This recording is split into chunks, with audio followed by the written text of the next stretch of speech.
What's up everyone, how are you all? Today we are back with another blazing Naruto story. What if Minato and Kushina regrets abandoning Naruto? If you enjoy then please like, share and do comments. Uzumaki Kushina. She repeated her name for the two guards because they had yet to respond to her. I need to report to Sandame as soon as possible.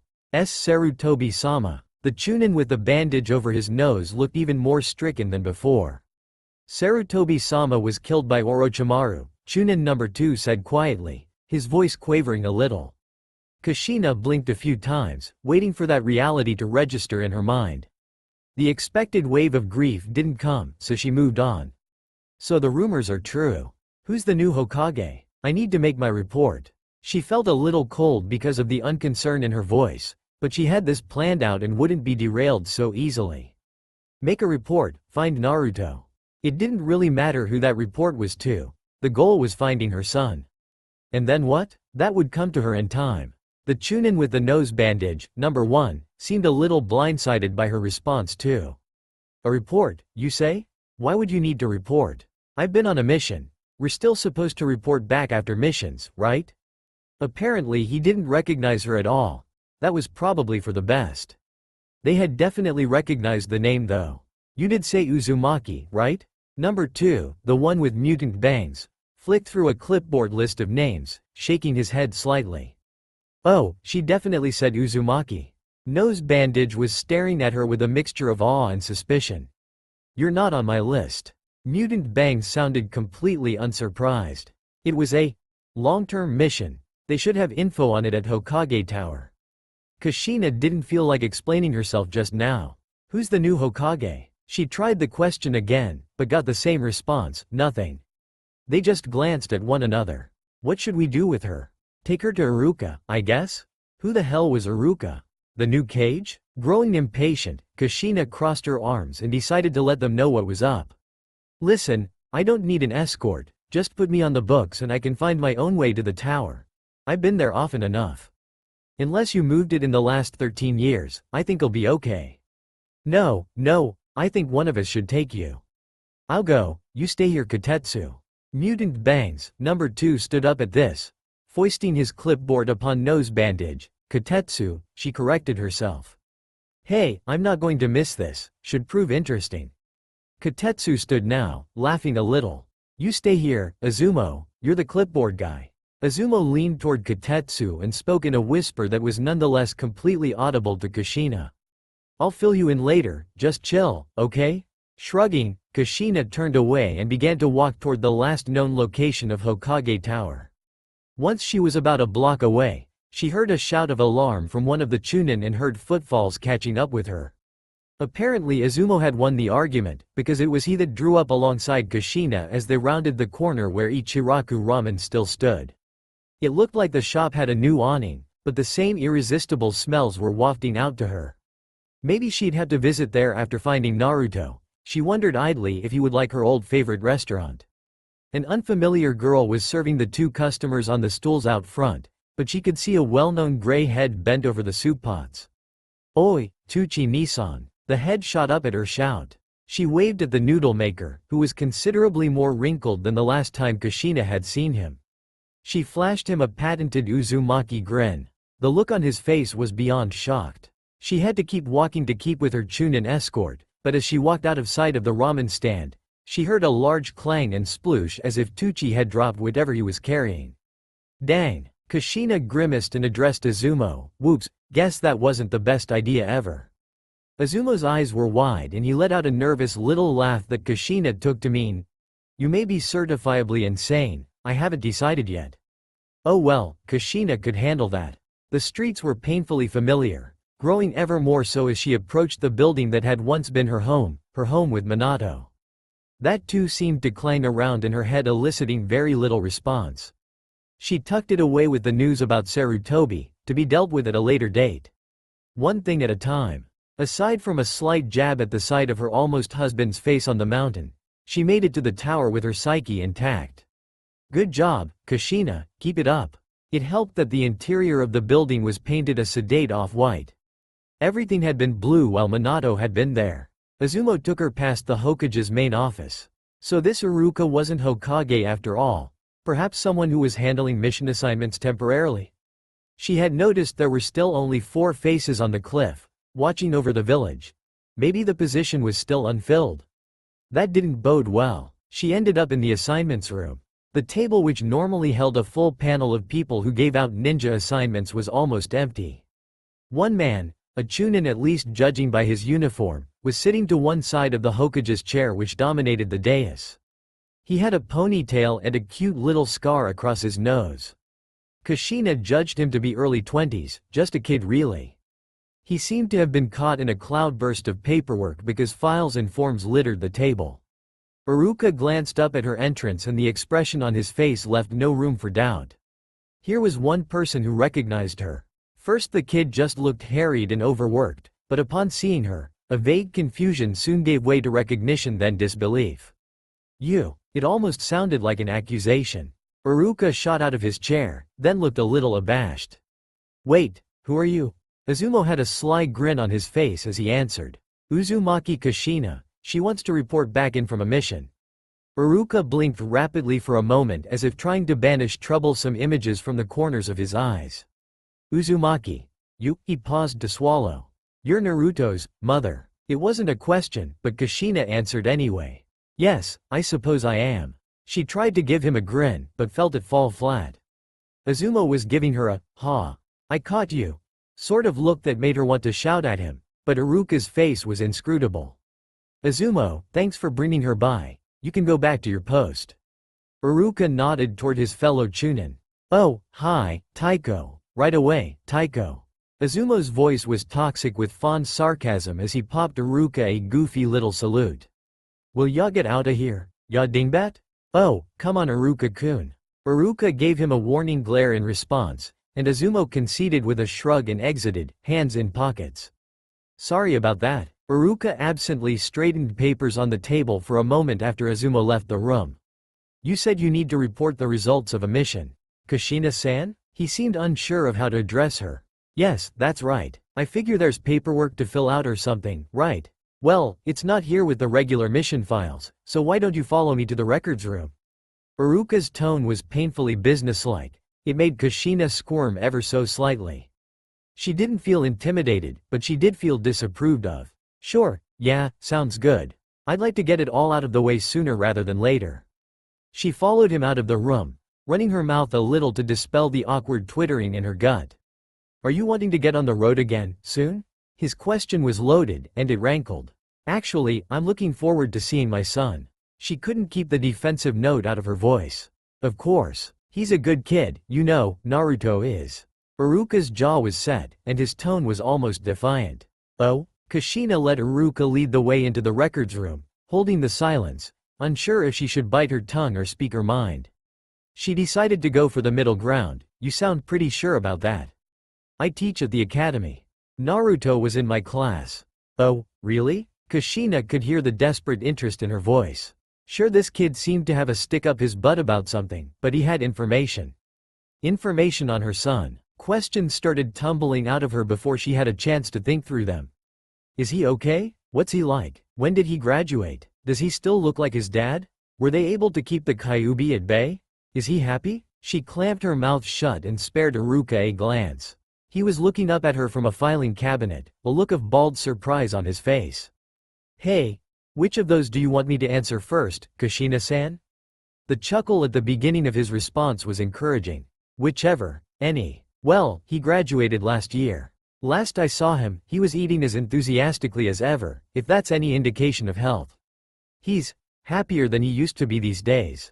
He's a hyperactive knucklehead, but he's a good kid. And yes, he looks more and more like Yondaime every time I see him. He's on a team under Hitaki Kakashi, they get a lot of assignments." His voice trailed off, and he glanced at her again, frowning. "Are you okay?" "Yes, I'm." Her own voice sounded pinched in her ears.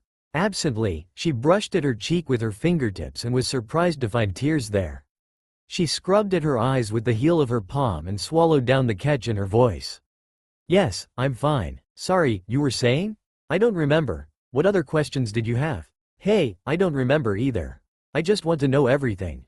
It's been a long time. You said he's on a team under Kakashi-kun?" She laughed a little and shook her head at the way things come full circle. She remembered when Kakashi had been 12 years old and on a team under Minato. Yeah, though Kakashi-san is in the hospital currently. Iruka returned his attention to the files and flipped through a few. Here we go. He pulled a manila folder from the back of the drawer and stood up, handing it to her. You'll need to sign it and write up a full report on the mission. Why it took so long and everything. Ouch. She ignored the comment. Can I write it up later? I'd like to see Naruto as soon as possible. Well, yes, but Naruto isn't in Konoha right now. He's on a mission. But I thought that Kakashi was in the hospital. What kind of mission is it? She stuffed her concern over little Kakashi and her disappointment over Naruto's absence into the numb corner of her mind along with Sandaime and Minato. Maybe he'd be back in a day or so, after all. He's probably still a genin. It doesn't take long to paint a house or catch a cat. I don't have the details. I just know he's been gone for a month or so. It's something that came down from the council. There was some sympathy in his voice but not much. If you don't mind me asking, where have you been all these years, Kushina-san? This last seemed to pour out of him unbidden, and he flushed a little. I mean, your son could have used some parents along the way. It's been hard on him being all alone like that. All alone like that. So that was Iruka's problem. He felt that she had been an irresponsible parent. She felt her hackles rising, a swift tingling that swept up her neck behind her ears and settled into her temples. She pursed her lips and clutched the folder like a shield. It was better than taking him with me all around the known universe on a crazy hunt for Whirlpool Ninja. At least he had a village here to support him and love him. Here they have his father's face on a mountain, for Pete's sake. I couldn't have done better than that, even if I had stayed. Iruka was shaking his head, the action slow and ominous. What? Kushina frowned. It didn't work out that way, Kushina-san. How do you mean? Naruto hasn't had it easy these past years. He's a container for the Kyuubi. People aren't okay with that. His voice was patient, but it had a, you idiot, undertone to it. Kushina felt the floor begin to tilt under her feet. He graduated from the academy, sure, but he had the lowest grades in his class. He's struggled for a lot of years now, and he's come a long way, but he could have done so much better with some sort of knowledge of his parents. But Minato. Kushina gestured lamely at the ceiling, perhaps meaning to indicate Hokage Tower, perhaps the mountain behind it. He doesn't even know who his parents are, Kushina-san. Oh, hell. Breathing became difficult. Like a whole team of heavy combat ninja were sitting on her chest. Like the air around her had suddenly become water, and she was the only one without gills. She dropped the folder she still held and placed her hands on her knees, leaning up against the filing cabinets behind her. Kushina-san, are you alright? Breathe, just breathe. Tuck this away. Under Minato and Sandaime, and little Kakashi in the hospital, and this Iruka guy's disapproval. Just put Naruto there. His unhappiness, his loneliness, tuck it away. Shit, it was too much. The numb corner of her brain wasn't big enough for her son. It wasn't big enough for her failure. She couldn't do it. It all came spilling out, a torrential wave of guilt. He doesn't even know who his parents are. She slid to the floor, the file cabinet's handles ratcheting against her spine on the way down. Every expletive she knew came out in a hiss on her thin breath. There weren't enough words or enough air. Sakura arrived at the hospital later than usual that day. Her mother had insisted that she stay with the family for lunch rather than just taking a bento with her and eating off her knees in the chair in Sasuke-kun's room. Sometimes, for the sake of variety, she would eat off her knees in Lee-san's room instead. At least Lee could talk to her, play board games with her sometimes. Once or twice, he even let her stay in the room while Medical Ninja came in to treat him. It was horrifying but fascinating to watch the green chakra surge from their fingertips and dally around Lee's arm and leg. The two flowers Sakura clutched in her hand were a calming buttercolor. Ino had helped her pick them out as usual but couldn't come to the hospital today. Sakura felt a giddy pleasure. She would have Sasuke-kun all to herself today. Upon entering the hospital, she was distracted from her internal gloating by a ruckus at the nurse's station. A woman Sakura didn't recognize seemed to be arguing with the head nurse. She had the longest red hair Sakura had ever seen, and when she shook her head back and forth, it danced and swung around the backs of her legs in a way that would drive any kitten, or any man, Sakura supposed, absolutely crazy. It almost made Sakura wish she still had her own long hair, almost. What do you want from me? Should I have brought a note or something from the village council? I can go back to Kaharu-sama and get one if you want. Geez, the woman was loud. As Sakura walked closer, she saw a forehead protector strapped to the redhead's arm. A kunoichi then, but not one from Konoha, judging by the swirl engraved on the metal plate. Oh-san, that is not the problem. The corpulent battle axe of a nurse who was on the receiving end of the tirade was losing her patience too. She crossed her arms across her chest in a good impression of a brick wall. The fact remains that the patient is simply not in any condition to receive visitors. Oh, come on now, the kunoichi changed tactics, wheedling now, help a sister out. I just want to see an old friend. I promise I won't do anything to distract him from the business of healing. He'll be glad to see me, I swear. Hitaki-san is unresponsive at the moment. He wouldn't even know you're there. Well, then I certainly wouldn't be disturbing him by visiting, now would I? Hitaki-san? Is this woman trying to visit sensei? Sakura couldn't puzzle out what the problem was. She had visited Kakashi-sensei herself a few times over the last month. Granted, they never let her stay there long, but unless they had changed policy lately, the visit should be allowed. Of course, there was always the chance that the nurse didn't want to be bothered with walking a new visitor down to sensei's room. Sakura felt a tick of anger stir. If this weird red-headed lady wanted to visit Kakashi, why the heck shouldn't she be allowed to? Sakura cleared her throat and butted into the conversation, feeling rather rebellious. I was hoping to visit Kakashi-sensei today. Is that still okay, or is no one allowed to see him?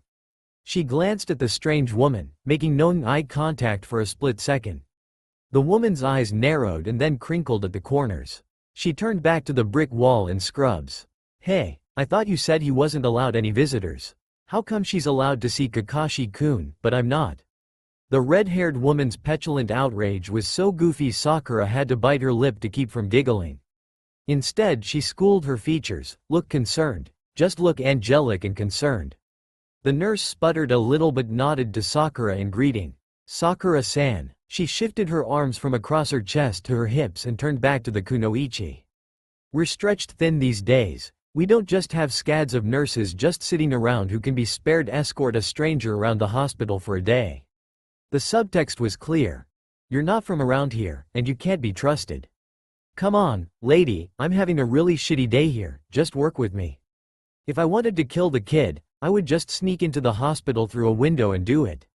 The redhead glanced around for support, spotted Sakura, and hooked her into a single arm hug, sweeping her closer to the nurse's desk.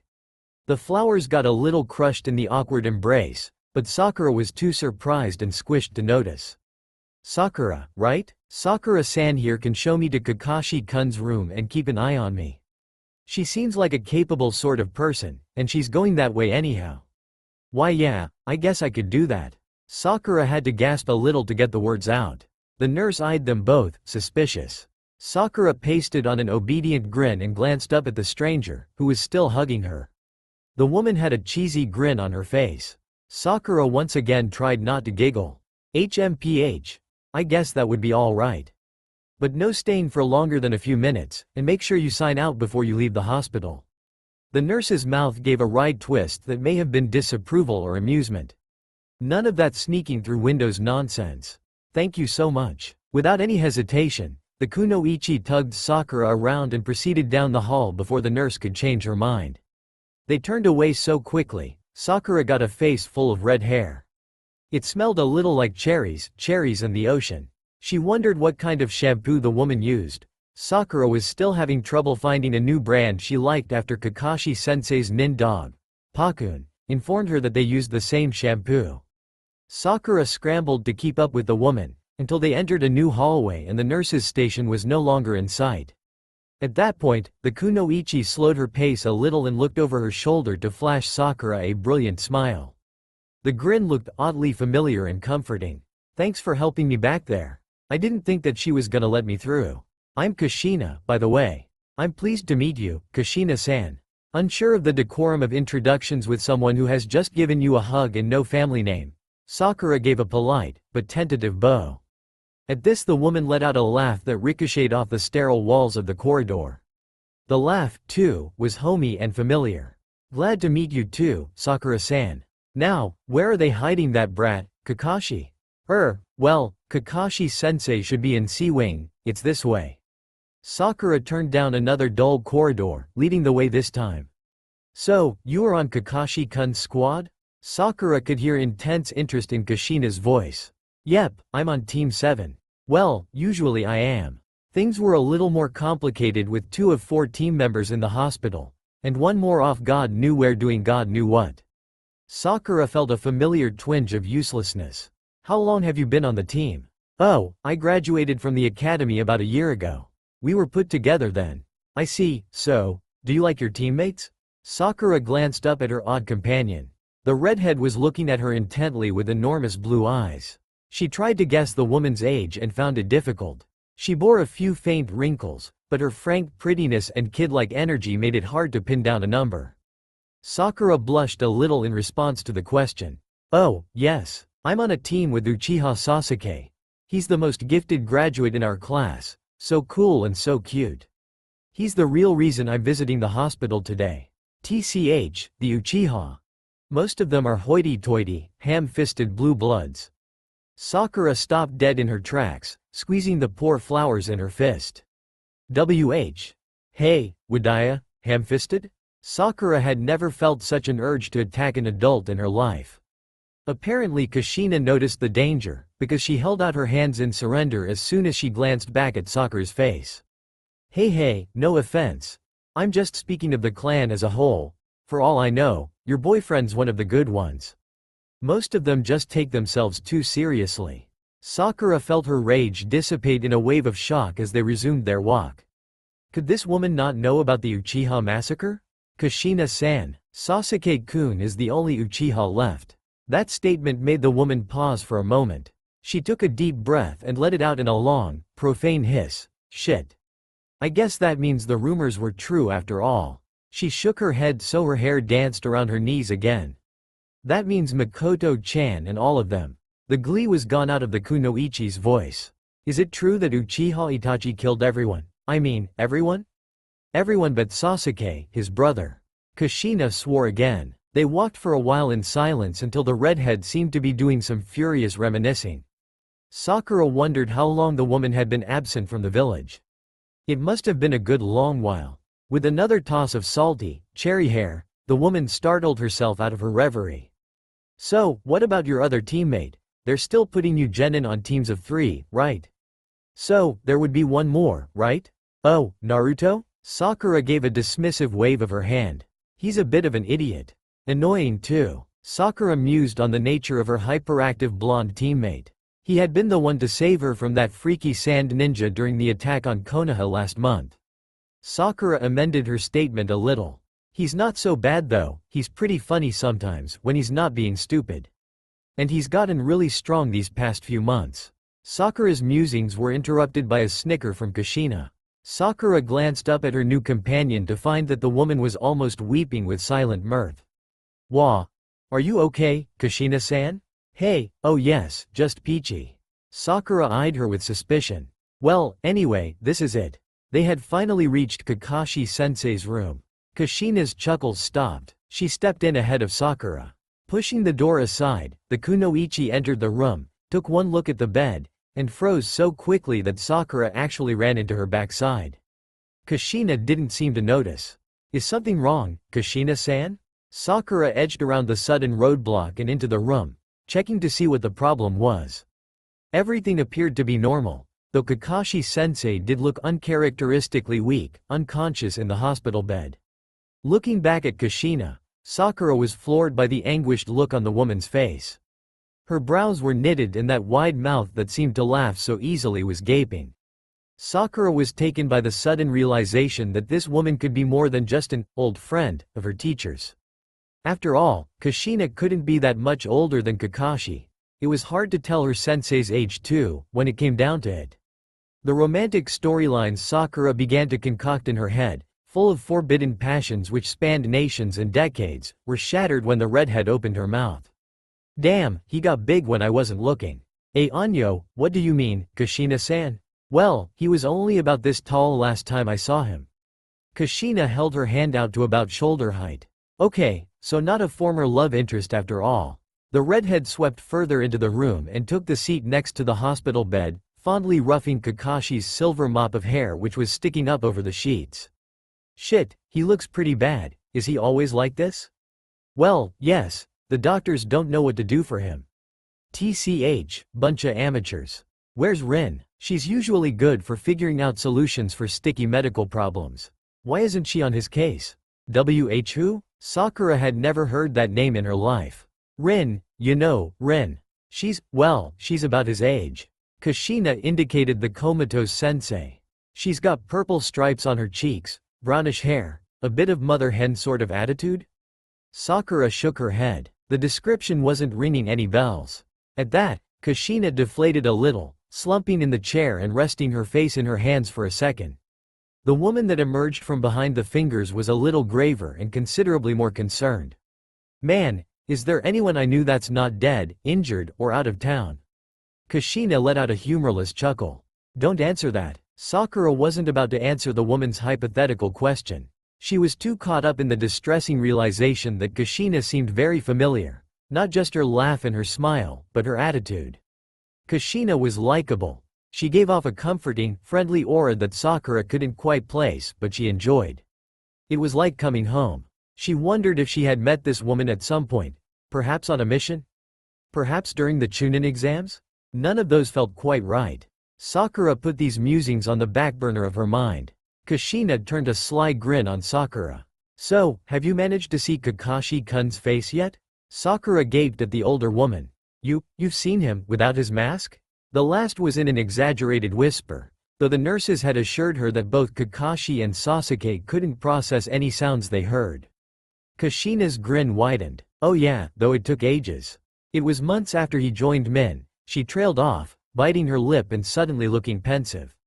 It didn't look like the woman had any intention of finishing her sentence, so the two females coexisted in silent musings for a short time. Sakura was on the verge of telling Kushina that she was going to deliver her flowers, that she'd be right back, when a shrill holler came bouncing down the halls toward Kakashi's room. Come on, Granny, it's not time for drinking yet. You promised you would help everyone. Calm down, will you? I'm coming. Give a girl a break. You're not a girl. Shut up, brat. An orange torpedo charged into the room, totally intent on his task. Naruto was back, and Sakura held back the urge to laugh with relief and amusement at his characteristic entrance. A gorgeous blonde woman scuffed in after him, looking put out. Sakura-chan, I was wondering why you weren't in Sasuke's room. He's okay, Granny Tsunade fixed him up. Naruto flashed her one of his wide, cheesy grins. He's okay. Sakura nearly screamed and melted at those words. Without sparing Kakashi-sensei, this, Granny Tsunade, or that strange Kushina woman another thought. Sakura made a move toward the door when she heard a resounding clatter from behind her. Sakura turned around to see that the redhead had shot to her feet, knocking her chair over in the process.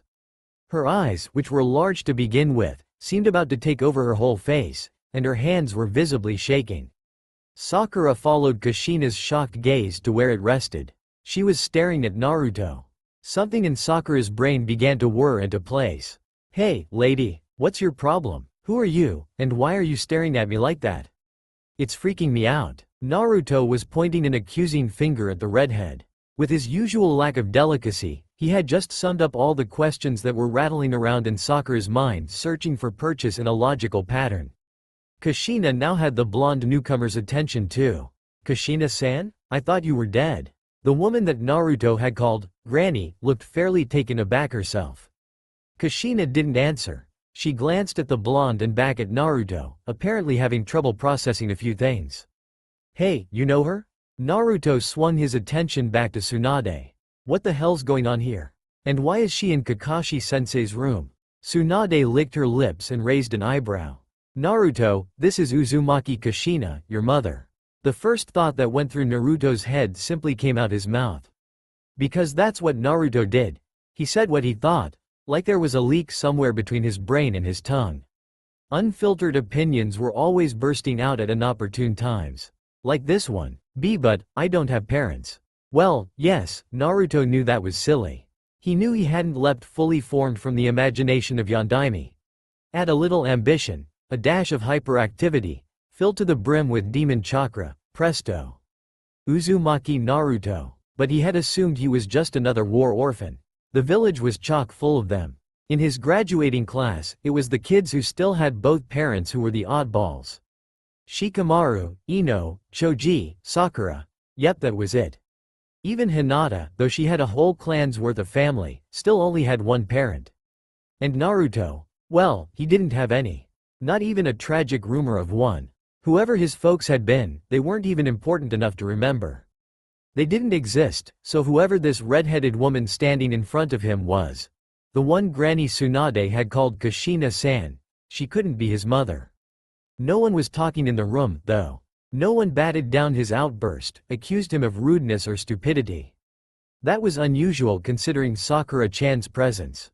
So his mind switched gears, and the next thought spilled out of his mouth too. Hey, you're all messing with me, aren't you? He swung back around to face Granny Tsunade, pointing at her now. Geez, this woman. She drinks and gambles, she pretends to be young when she's not, and she tells terrible jokes, mean jokes, lies. Naruto reeled around to point the finger at the rest of them. Kakashi was still unconscious. The not mother was still staring, but at least her mouth was closed now, she seemed to be deciding something. Sakura kept glancing from the redhead to Naruto, a look of stunned realization on her face. And Tsunade, well, she wasn't even blinking, gave no sign of deception. None whatsoever. He looked back at the redhead, who was now smiling, a sheepish, terrified, but genuine smile. And so, the third thought came to his mind, but this one he caught behind his teeth. Shit, that's my smile. Not that Naruto spent time smiling at himself in the mirror, but still there was a sort of recognition there. A recognition he sensed rather than saw. A recognition that was currently tugging at the proverbial rug under his feet. He'd felt that same shit-eating grin on his own face before. Mom? He felt like running away, or weeping, or shouting, or mauling the woman with hugs, or just plain mauling the woman, but all that came out of his mouth was, Mom. That leak in his brain was stopped up with the enormity of that one word. The thoughts began to back up in his mind, they seemed to be trickling out his tear ducts. He stared at the woman, and she stared back at him. The smile was gone, the shock was back, but more controlled this time. Hiya, Naruto. Her voice was gentle and sweet-sounding, if a little cracked from some emotion that Naruto couldn't name. Hell, he couldn't even name his own emotions. His eyes were beginning to burn, and he felt suddenly shaky and weak. His hand, still in a fist with finger-pointing, was quivering at his side, accusing the floor. Naruto felt a welling rage charge up his weakened spine and course through his vibrating limbs. The next words came not from his head. That organ was still plugged with that incomprehensible block of a word. They came instead from his soul, from his raging heart. What the hell, Mom? Where have you been all this time? Kushina didn't seem to know what to do with that question. Aren't moms supposed to stick with their kids? What the heck were you doing? Naruto, come on. This isn't exactly the place for this. And here you are with Kakashi-sensei and Sakura-chan? Does everyone know about you but me? Shish, quiet, you moron. Chill and we can talk about it. As she let loose the unthinking barb, she circled the bed, closing on Naruto in an instant. Before he knew what was happening, Kushina had grabbed his head and shoved it into her midsection in a sort of half-hug. Her other arm she closed around his shoulders to complete the embrace.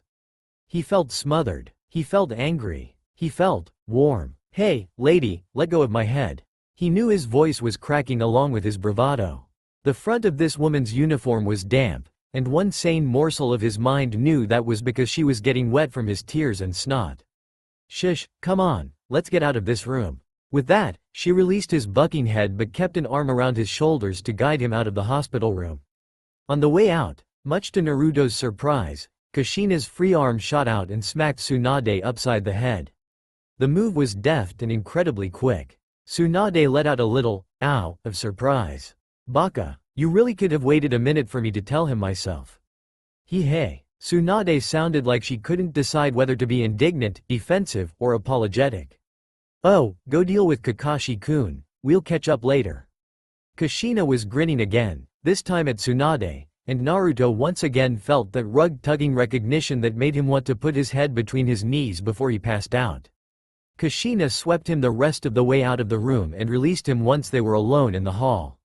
She eyed him as if she thought he might bolt, but he stood his ground. Uzumaki Naruto didn't run away from a fight. Instead, he crossed the hall and turned to face her. He rested his back against the wall, as it still seemed unstable and prone to sudden liquefaction, and he crossed his arms and stared at her. She stared back. Shaking her head a little, she gingerly slid down to the floor, her long legs steepled in front of her, back resting on the wall opposite Naruto. She gestured for Naruto to follow suit. He did, crossing his legs underneath him and keeping his back as stiff as he could manage. He clenched his hands in his armpits so they would stop shaking. "Hey, you do look just like him." Kushina said this almost to herself. Naruto glanced at the hands in her lap. They were shaking and white like his. The redhead cleared her throat and leaned forward. "I'm Uzumaki Kushina, of the former country of whirlpools." She popped him a little wave. He didn't respond. "I'm your mom." "Yeah, so I heard." She didn't deserve a real answer to that, so he wasn't going to give her one. Well. She didn't avert her eyes from his face, even though he knew she felt awkward. "You had some questions that deserve some answers, I guess." Understatement of the decade. "So, well, I guess you want to know where I've been all this time." She still didn't tear her eyes away from him. It was beginning to get disconcerting. "Yeah, for a start." He didn't really have much control over that bitter note in his voice. Also, damn it, the emotional cracking sound was still there. "Well, I screwed up, Naruto. I was supposed to come back sooner, years sooner. I was gone on an extended mission, I guess you could say, looking for." The door to Kakashi's room opened up, and Sakura exited, glancing between both of them with ill-concealed curiosity. Don't mind me, I just need to go. I'm just going to go off and see Sasuke-kun." Kushina-san, Naruto. She picked her way around Kushina's legs and went off down the hall. Naruto watched her go with a little jealous ache under all the other layers of confused emotion. She was off to go hold Sasuke's hand, of course she was. If Sasuke would let her hold his hand, anyway. Meanwhile, Naruto's hands wouldn't stop shaking. He clasped them in his lap and looked back at the redhead, his mother. She was still staring at him but differently now. One corner of her mouth turned up, and she spoke again. "She's cute, that teammate of yours. Smart too, nay? She helped me get in to see Kakashi-kun." "Yeah, Sakura-chan is. Hey, no changing the subject now." Naruto scowled. "Where were you this whole time?" Okay. Kushina hefted a large sigh. "Well, Wisey, I'm the last person left from my family. The last Uzumaki, I guess, until you came along. A long time ago, we were attacked by." Her eyes darted around Naruto's face and glanced down to his stomach. "Well, we were attacked, wiped out. I got away because I wasn't in the village at the time. I swore back then, I was maybe 7 at the time, that I would find any survivors one day. That's where I've been, looking for survivors." Hey, wait. That doesn't make sense. You can't have been looking since you were 7, you're old. Where did I come from, then? Hey, I would have thought you were old enough to know how that sort of thing works. Kushina let out a wry chuckle. Hey, don't be a pervert, you know what I mean. Naruto felt heat rising in his face. TCH. Well then don't call me old. Kushina folded up her arms, looking sullen. And I'm not a pervert, you just set yourself up for it. But what about? Naruto was interrupted by the sound of urgent footfalls coming from down the hall.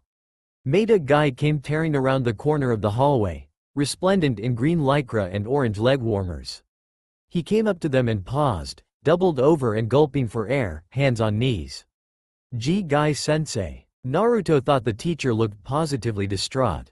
Is Tsunade-sama in there?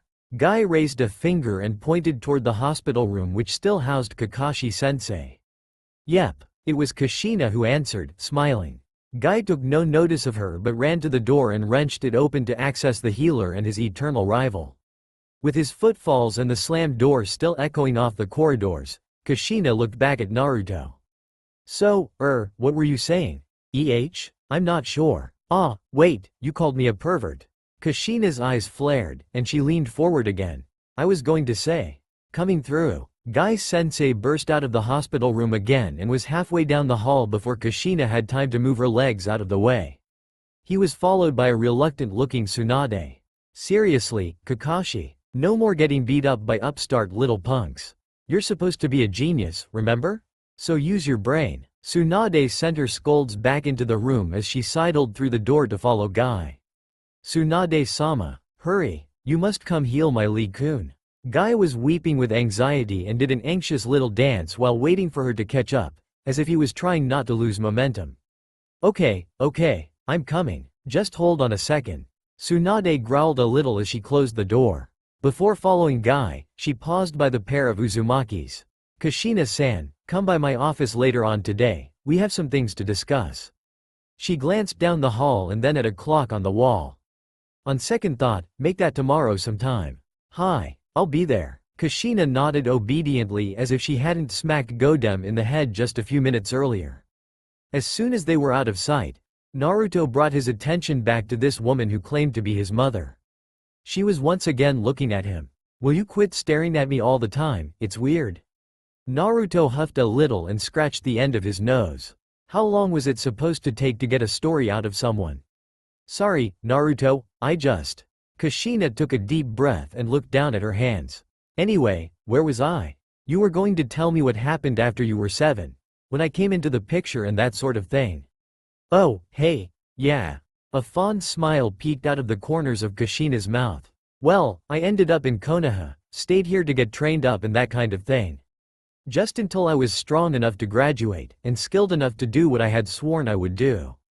She glanced up at Naruto again, and her expression was pleading for forgiveness. I didn't want to leave you here. I meant to come back. I promised your dad I would come back, that we would be a family. And then, he died and it wasn't safe to just take you with me because he'd sealed Kyuubi inside you and I didn't. She looked down at her hands again. I didn't want to go back on my word, and I didn't want to put you in danger. Kushina scrubbed at her face with her hands and looked down the hall. I screwed up, didn't I? Royally. Naruto wasn't sure there were any words to express how badly she had screwed up. Sure, he understood the need to keep promises, but if a promise had waited since she was 7, surely it could have waited a little longer. It wouldn't have been so bad if she had actually left him with someone. Wait, she said something about my dad and something about the Kyuubi. Wait, what were you saying about? But his frantic questioning was cut off by a small contingent of nurses trooping down the hall. TCH. Maybe this isn't the best place to talk. Kushina muttered as the squad in scrubs neared them. About half the nurses filed into the room, and the other half went down the hallway in the direction Guy and Tsunade had gone earlier. One exceptionally fat nurse gave Kushina a dirty look when she scrambled to her feet to allow the brigade to pass. Naruto followed suit, getting to his feet. He didn't want the redhead to escape without answering a few more questions to his satisfaction. Kushina crossed the hall toward him and leaned down to mutter in his ear. What I say we get out of here, kid? I'm getting hungry. Let's talk over food. She straightened up and gestured toward the room that the nurses had just infiltrated. Do you want to check and see how your sensei is before we go? Food sounded good, but it would probably be best to check on Kakashi-sensei first. Yeah, let me just say hi. Both Uzumakis came to the still open doorway and peeked in. Kakashi looked very much worse for wear, but at least he was conscious. A number of nurses were fluttering around checking his monitors and gazing at him in concern and wonder. He was leaning forward in bed and gave a feeble wave when he saw Naruto in the doorway. His one open eye then traveled up to where Kushina was hovering over Naruto's head and proceeded to get very big indeed. Naruto glanced up to see Kushina, his mother, waving vigorously at Kakashi and shooting him that grin again. Kushina-san, Kakashi-kun, I'll come by and see you later. You appear to be surrounded by admirers for the time being. Kushina let out a low, amused chuckle and placed a hand on Naruto's shoulder. Naruto jumped a little at her touch and felt the urge to shake her off war with the urge to reach up and grab her hand. Instead, he just allowed himself to be led away, waving to Kakashi again as he was pulled into the hall. Once they were out in the hall again, Kushina released his shoulder and smiled down at him. Okay, kid, I want to answer all your questions, and I want to ask a few myself. I have a restaurant in mind, my treat. You ever go to Ichiraku Ramen? Naruto couldn't help it, he grinned at her. Way ahead of you, lady. She did answer his questions, didn't dodge any of them. He heard stories about how she had chased rumors of survivors around the island nations for over a decade. Tea Country, Wave Country, Ozu Island. She had gone over all of them with a fine-tooth comb. And just when she was ready to give up the search, another lead would surface. Finally, her searches got her embroiled in some sort of political conflict in Water Country which had sucked up the last year and a half. She spared him the technical details, but Naruto got the impression Kushina had some opinions about the leadership and culture of the village hidden in the mist. And she seemed to get as much information out of him in turn. Naruto didn't really want to be all chummy with this woman, but she kept asking questions. He ended up telling her about the Chunin exams, his missions, both massive and mundane, his teammates and sensei, his ambition to become Hokage. She had laughed at that, though not in a mean way, and his favorite kinds of ramen. As they sat at the ramen stand, downing noodles and discussing Kushina's failure as a parent, Naruto found it difficult to be pleased with the day's turn of events. At the same time, he found it difficult to be too angry at the woman who had volunteered to buy him ramen and was now keeping pace with him, bowl for bowl. And, watching her, the anger kept giving way to wonder. I have a mother, how weird is that? Watching her chat with old Tucci-san as if they were old friends brought another shock. Everyone knows this woman. People have known about her all along and never told me. Tucci-san, Kakashi-sensei, apparently Granny Tsunade, maybe others as well. They all knew and said nothing. Surely they should have told me something. Once Tucci had gone back to his noodle pots, Kushina turned to Naruto, one hand on her protruding gut. So, kid, you were going to ask about your dad, weren't you? Yeah, now that it came to it, he was almost afraid of the question. Discovering in a day that you have not only a mother but a father as well seemed almost too much. Why, you said he died. Yeah, he died a hero. The night you were born, actually. Kushina stared into the dregs of her last bowl of miso ramen.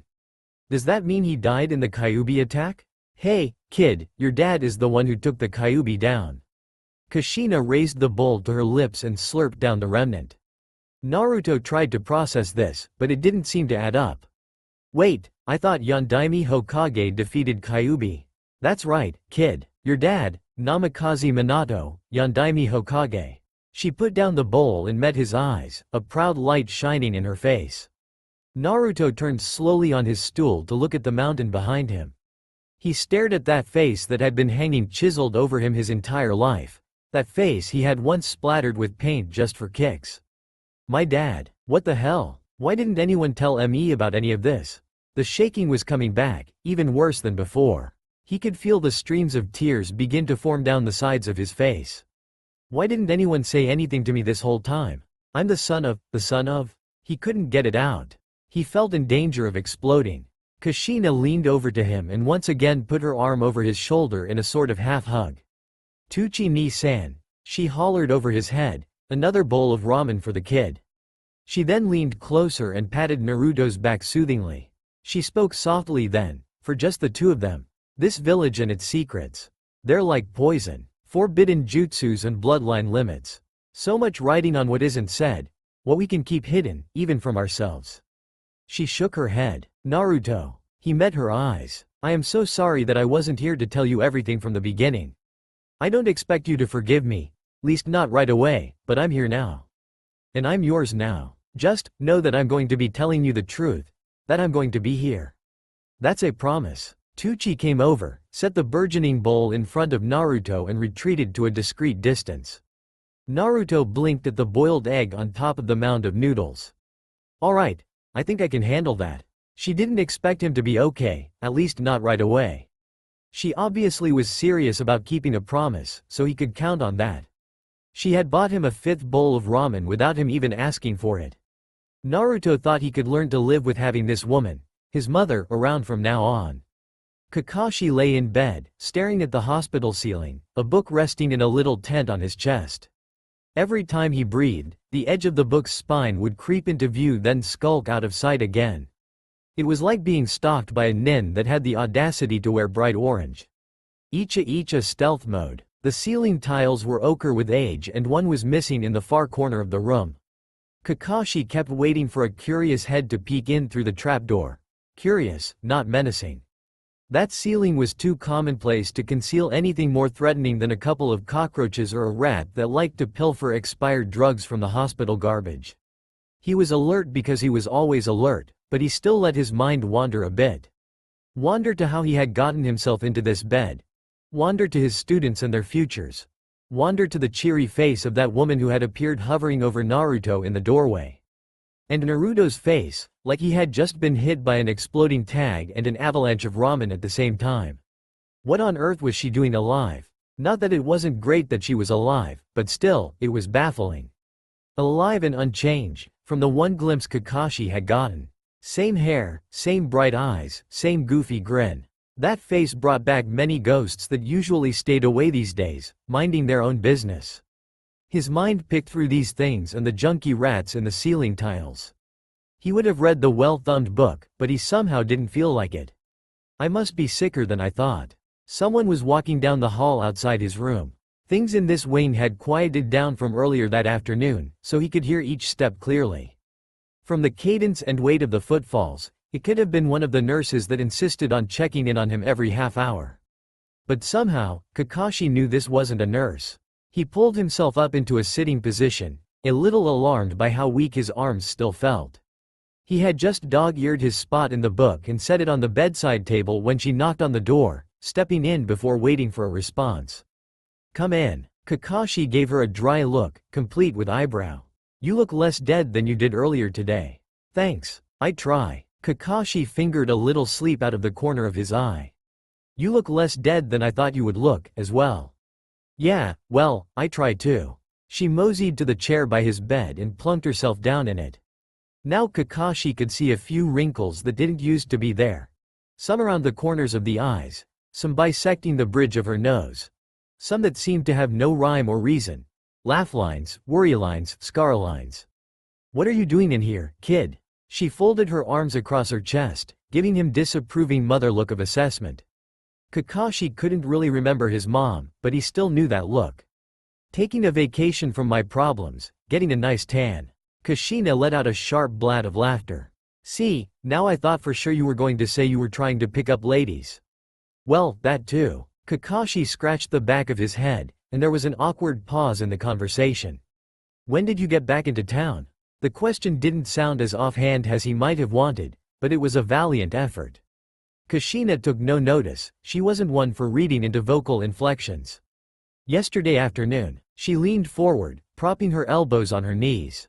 "Seriously, Kakashi-kun, what happened to you?" The nurses didn't seem to know, and Naruto wasn't really forthcoming about the whole thing. "What's going on?" "Hey, no one's called me that in years." Kakashi leaned back against the headboard and looked up at the ceiling again. "Oh, stop being evasive, it's really obnoxious. Who did this to you? I know it wasn't on a regular mission." Kushina's blithe tone cracked a little to reveal anxiety underneath. "No, it was here. A couple of missing nin came into the area to make trouble." "Missing nin? Came to make trouble?" Kushina crossed her arms, impatient. "I'm not daft, Kakashi-kun. Missing nin would not just be sauntering into Konoha to cause mischief. Especially not any missing nin that could lay you out for a few weeks. They must have been bingo book, and they must have had an objective. Now, spill." Kakashi rolled his eyes and took a deep breath. It was Uchiha Itachi, him and a mist ninja. "Uchiha Itachi? You mean to tell me you guys never tracked him down after the massacre?" "What the hell? Was he after his little brother?" "You've met Sasuke?" "Not really, and stop dodging my questions. It's really freaking me out." Kushina gave him an implacable look that reminded Kakashi of times when Minato, coming back bloody from a top-secret mission and with lame excuses on his lips, would get that same expression from her. Kakashi pinched the bridge of his nose. He had forgotten how good Kushina was at giving him headaches. Kakashi decided to give. The woman obviously suspected the truth or she wouldn't be hounding him for it. "Alright, they are after Naruto." The Biju inside him, we don't know why. As he suspected, Kushina didn't act surprised, just perturbed and very worried. "They are after Naruto? You mean you didn't get them? They're still out there? You got walloped and didn't even catch the guy? Seriously, how many supposed to be dead women were going to come in here and tell him off for losing a fight?" Kakashi let out an eloquent sigh and cast a longing glance at his book. "And what about this mist nin? Also missing, I presume? Kushina had a peculiar light in her eyes, and her voice was going shrill with nerves. Kakashi searched his mind for the name. Hoshigaki Kisame? Big sword, loads of chakra?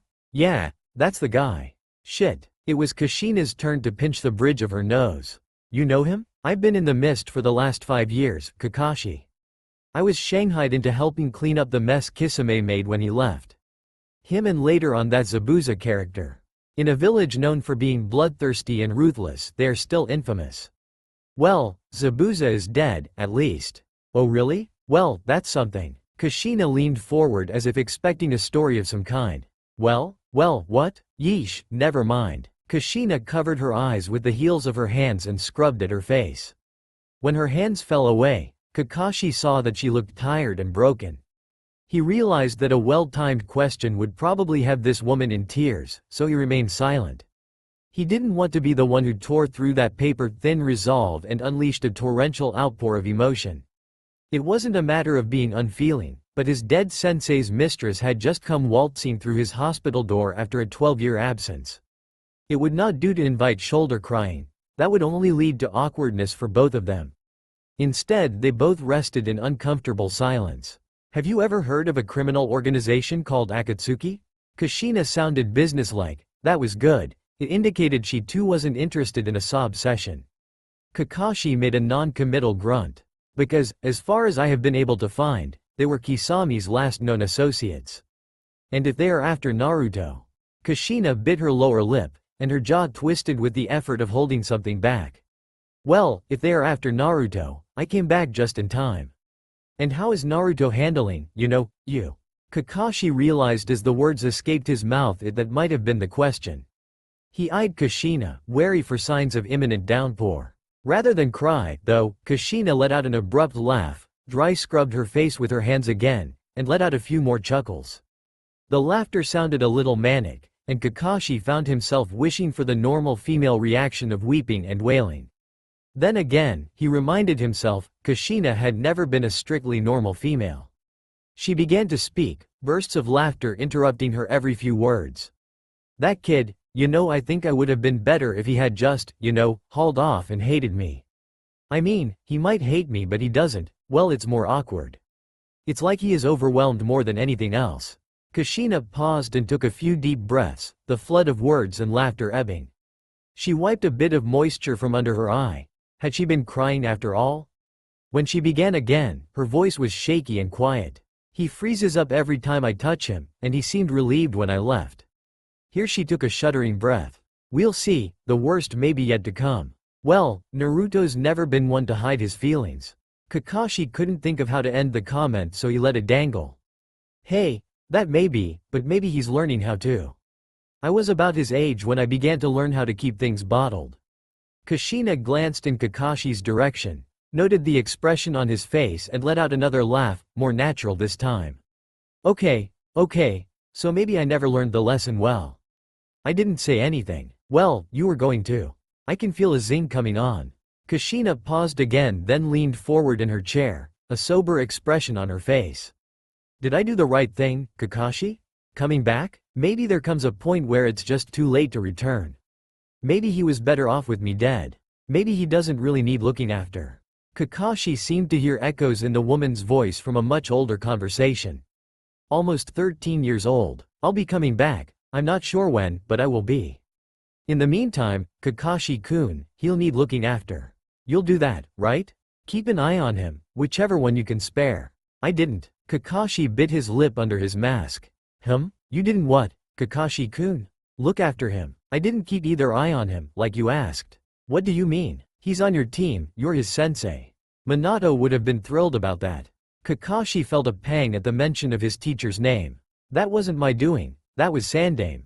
He shifted in his bed and resisted the urge to avert his eye from her gaze. He was a baby, and I'm no good with babies. Rin was looking out for him for the first little bit. The excuses tasted sour in his mouth, so he cut them off before they got out of control. I passed his team, let them graduate, but that was because they earned it. I haven't focused on his training, I focused on Sasuke's. He stopped himself before he began a laundry list of reasons why he had chosen to focus his attention on the Uchiha. It's good you came back. He needs you. You know, if you say, better late than never, I will kill you right now.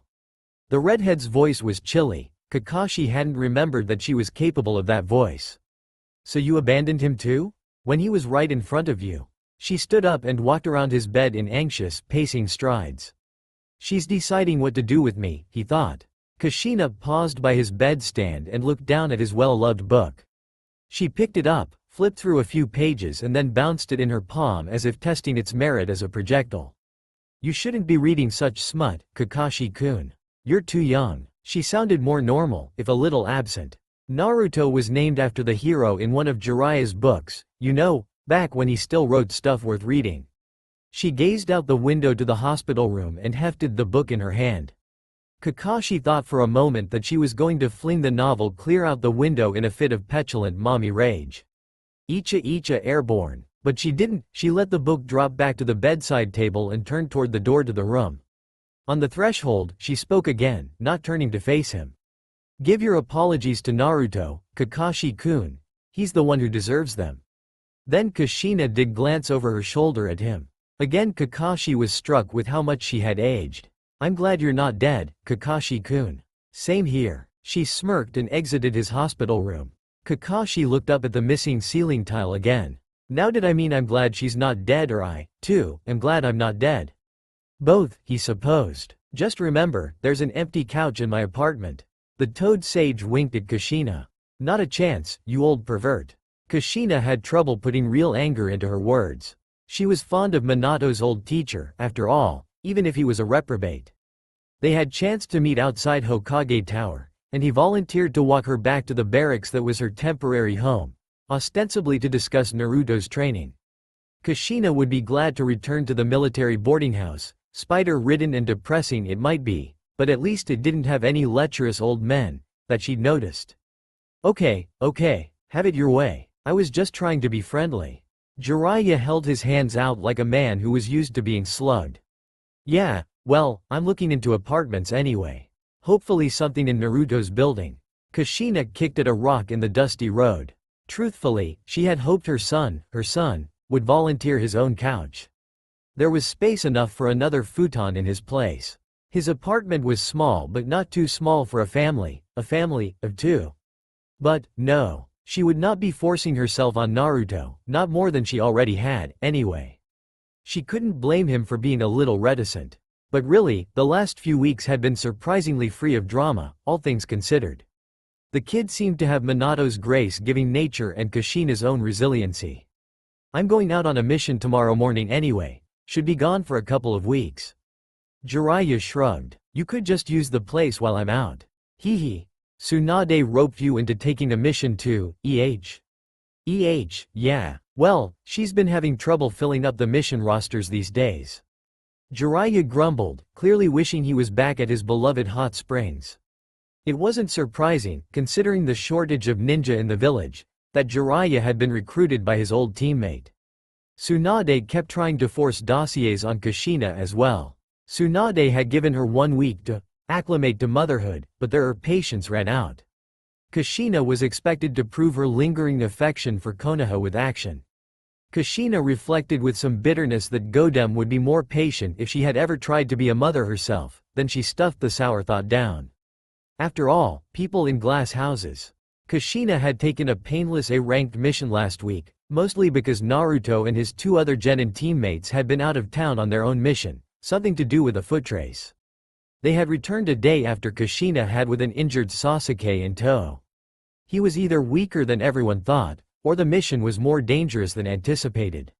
Both thoughts made Kushina very uneasy for Naruto's safety. Unpredictable teammates and misranked missions were among the ninja's deadliest foes. But, once again, the kid proved resilient. He seemed to be fine in the aftermath of the mission. Kushina was proud of him, even though she was aware his accomplishments were his alone. She said as much to Jiraiya. Yeah, no one can take any credit for that kid's guts. He may just become Hokage after all. The misplaced pride was evident in Jiraiya's voice as well. Thanks for what you've done for him, the training and everything. Jiraiya paused in his tracks so suddenly that Kushina kept walking for a few steps before realizing he was missing. She turned back and looked at him, curious. The old man cleared his throat and shuffled a little where he stood. I haven't done a tenth of what I should have done for him. I'm ashamed to say I beat you back into his life by just a few months. The Sannin shook his shaggy white head and looked at his feet. Kushina felt a muscle in her forehead twitch. Are you just pretending to be humble, now, old man? Or is that true? Jiraiya mumbled something inaudible. What was that? I didn't hear you. Kushina's voice was dangerously even. I said that yes, it's true. Jiraiya glanced up then. And even then, it took him chasing me around for a while before I paid him any mind. What the hell? Kushina threw up her hands in utter exasperation. Even you? Even the legendary Jiraiya couldn't be bothered to check in on your protege's son? Hey, now, it wasn't like. I mean, I get that the fact that he's a Jinchuriki creeps some people out or whatever, but seriously, he's just a kid, would it hurt you to try? Hey, now. Bruised ego laced Jiraiya's tones. I wasn't creeped out, You are his godfather, moron. You are not allowed to ignore your godson. Her voice reverberated off the walls of the alleyway. I don't care what your motivation was. Jiraiya just stared at her for a moment, eyes vacant. Oh yeah, I'd forgotten I was his godfather. He didn't have time to put up any guarding hands this time, and Kushina wasn't sure he would have anyway. Her fist connected squarely with the sage's jaw, and the big man's head snapped sharply back. He staggered a little. Kushina stood there, breathing hard, hands still clenched while Jiraiya slowly straightened up. He looked almost chastened enough, but Kushina still had pent-up rage. Kakashi's had been the first in a long line of pseudo-apologies that she had received from those who had been cruel, either actively or passively, to her son in her absence. It had been building for a while, this outburst, and if anyone deserved the full force of her wrath, it was the thoughtless man standing in front of her. After all, she had trusted these people with her son. And Jiraiya, his own godfather. How on earth could he just forget? Kushina took a deep breath, forcing the anger down, submerging it in her own endless well of guilt. If you're trying to get into my good graces, it's not working, old man. Kushina's voice was a little calmer now, but not much. You can't kill him, he's got to go on a mission tomorrow. Somehow the ludicrous thought soothed her ruffled feathers. They had almost reached the barracks, so Kushina turned away from Jiraiya, who looked pained but was stubbornly refusing to nurse his bruised jaw. He looked dignified for once, chastened and humble. At least we're both here for him now. She managed to make it sound like a threat.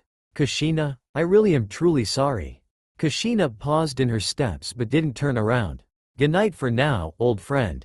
Night. Kushina was roused the next morning by an obnoxious banging on the door. Groaning, she rolled off her bottom bunk, one of many institutional sleeping stations in the long drab barracks unit. She landed in a heap of limbs and blankets on the concrete floor. Hold your horses, will ya? She shouted at the door. It was certain to be a page from Hokage Tower telling her to report for assignment. She had sensed a mission on the horizon when at Tsunade's office the night before. Hey, lady, come on, get out of bed. The juvenile voice that rang through the door made Kushina grimace with pain and then grin with pleasure.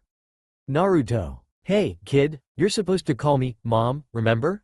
Kushina shook her head to dislodge the sleepy fog. There aren't any of the Hokage's flunkies out there with you, are there? Huh? No, why? Naruto sounded genuinely puzzled. Kushina clawed her way to her feet and dragged herself over to the door, the blanket trailing her like a cape. She opened the door and looked down at the fluorescent orange kid standing there. Oh, no reason, come on in. I was there this morning and they did tell me to bring you this. Naruto pulled a manila envelope from behind his back, and Kushina groaned. The blonde gave a raucous laugh. Kushina took the envelope and tossed it onto the bed. She then turned to the spattered, minute mirror that hung above the grubby little sink in the corner of the room and began to tend to her outrageous bedhead. She had cut her hair short for a while, but it was back down to its long length, its Konoha length, its peacetime length. The way Minato had liked it best. Geez, lady, this place is a dump. Naruto flopped onto the disheveled bed. Yeah, well, I'd like to get a nicer place soon. If Tsunade Heim lets me spend more than 2 consecutive days in town, that is. She scowled at a particularly stubborn snarl. Anyway, what are you up to today? I don't know. I think I may go visit Sasuke with Sakura-chan. I want to get some training done too, maybe get some ramen. Mind if I join you? Kushina glanced over at her son, he looked hesitant. For the training at least, I have to go to Hokage Tower at some point, apparently. She gestured to the envelope. Okay. He gave a shrug and scratched some sleep out of the corner of his eye.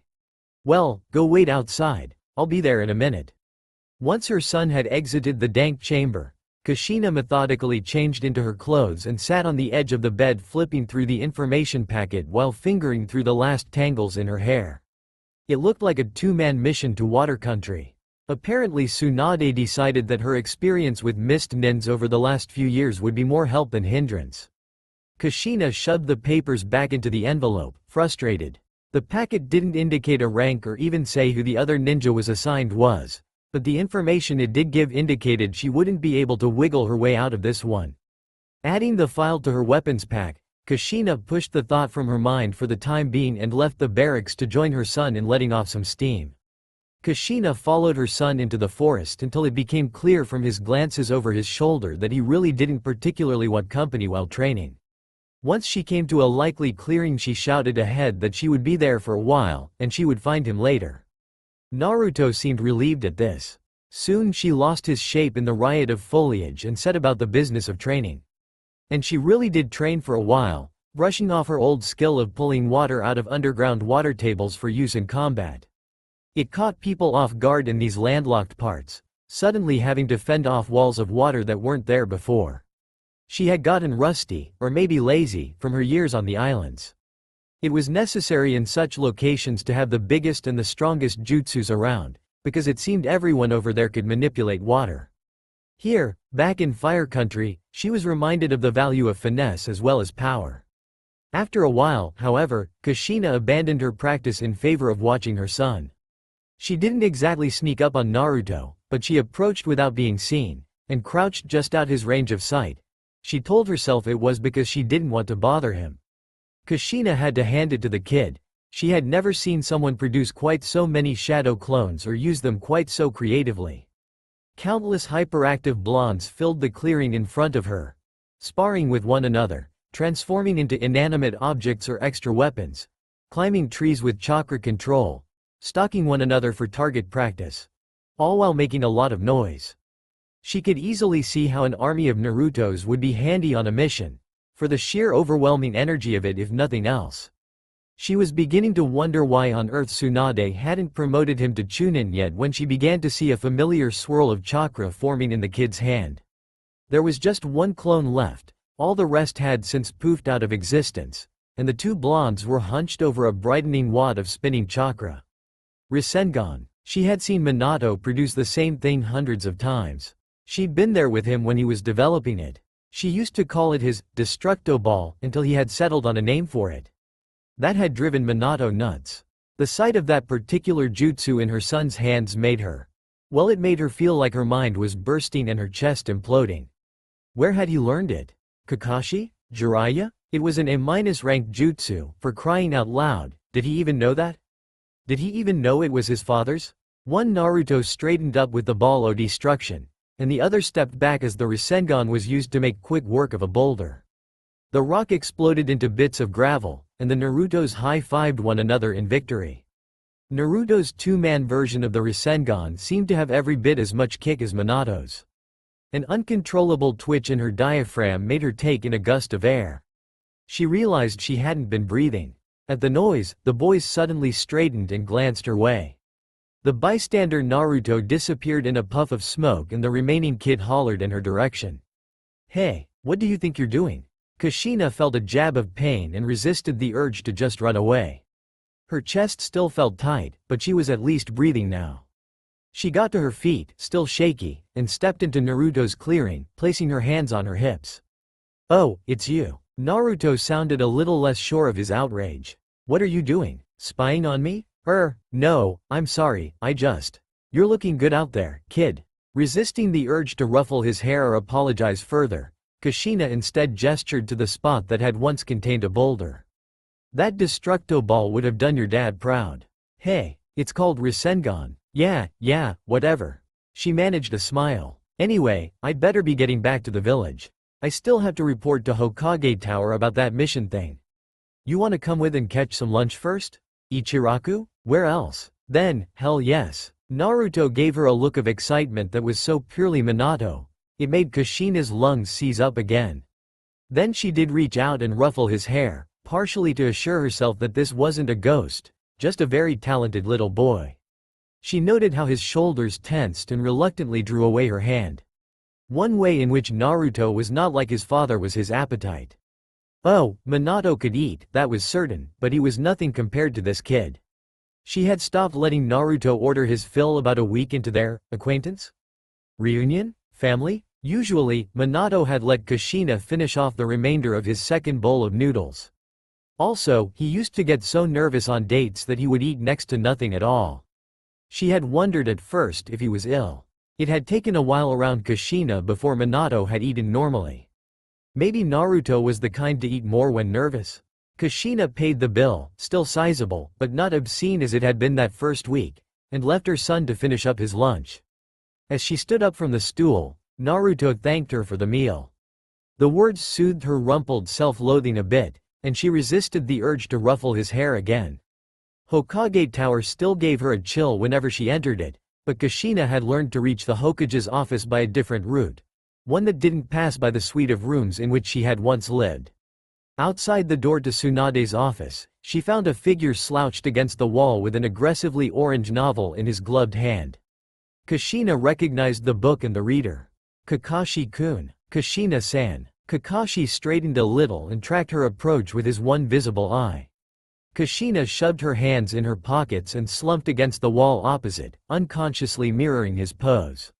Because she was at a loss for conversation, she gestured at the book in his hand. Still reading the same book? Different book, same series. He flipped a page. Good books, you should try them. All kinds of good strong characters, engaging storylines, juicy plot twists. Hey, now, I don't want to hear about any juicy plot twists. Kushina had intended the comment to be funny, but it came off sounding angry. She scowled down at her shoes, and Kakashi raised an eyebrow. Kakashi-san, Kushina-san, Godem is ready for you now. It was that jumpy little brunette that seemed to be Tsunade's assistant, apprentice, and conscience all rolled into one. She stood at the office doorway and gestured for them both to come inside. So Kakashi is to be the other ninja on this mission, As Kakashi straightened up, Kushina was once again struck with how tall he had grown. She had to tilt her head up a little to look at him. He probably wasn't too young to be reading Jiraiya's literature, after all. Tsunade laid the mission out in detail once they had entered the room. There is a string of threats trickling into Konoha. Threats against our village, me in particular, that seem, distressingly well informed about the current state of understaffing and disrepair that the village has suffered. Now, obviously in the aftermath of Orochimaru's attack, the menace of invasion is always there, but these particular rumors are cause for concern. The woman was being deliberately vague, which was infuriating. Kushina decided to cut to the chase. So you suspect treachery from within the village? And apparently these threats are coming from the village hidden in the mist? We think so, and that's where you come in, Kushina-san. Your experiences having lived there a number of years somehow makes you our resident expert on the subject. We need someone who can dance around the political intrigues of the region and get us some answers without stepping in a huge pile of shit. Tsunade sounded dubious, as if she wasn't so sure that Kushina would be any good at dancing. We need you to find where these threats are coming from and nip them in the bud, if possible. Kushina herself was beginning to rue the day she let her search take her so close to the water country. It seemed like she would never escape that place. The only thing that bothered Kushina was the fact that Kakashi was going along. It wasn't that big of a mission, just preliminary reconnaissance and a possible assassination. At worst, it would call for the eradication of a terrorist cell. It was S-ranked, but certainly not a journey that required 2 Chunin-level ninja. A squad of Chunin would serve as sufficient backup. Kushina let her thoughts be known. It never paid to bottle opinions. Because we don't quite trust you yet, Kushina. Tsunade looked her squarely in the face as she delivered the informational blow. You were a few pieces of paperwork away from being categorized a missing nin when you came back to the village. For all we know, you could be the leak. Ouch. And out comes the truth behind the matter. So, what? Kushina stuck her hands on her hips and scowled. Kakashi-kun is supposed to be my babysitter? Is he going to report back to you whether or not I've been a good little underling? That I'm not the mole? Something like that, yeah. Tsunade mirrored Kushina's huffy pose. Don't worry Kushina-san. I won't make you go to bed super early or check to see if you've brushed your teeth. Kakashi's voice was mild. His hands remained insolently in his pockets. TCH, shut up brat. Kushina couldn't help but let out one dry chuckle at the irony of it all. I guess I'll have to live with it.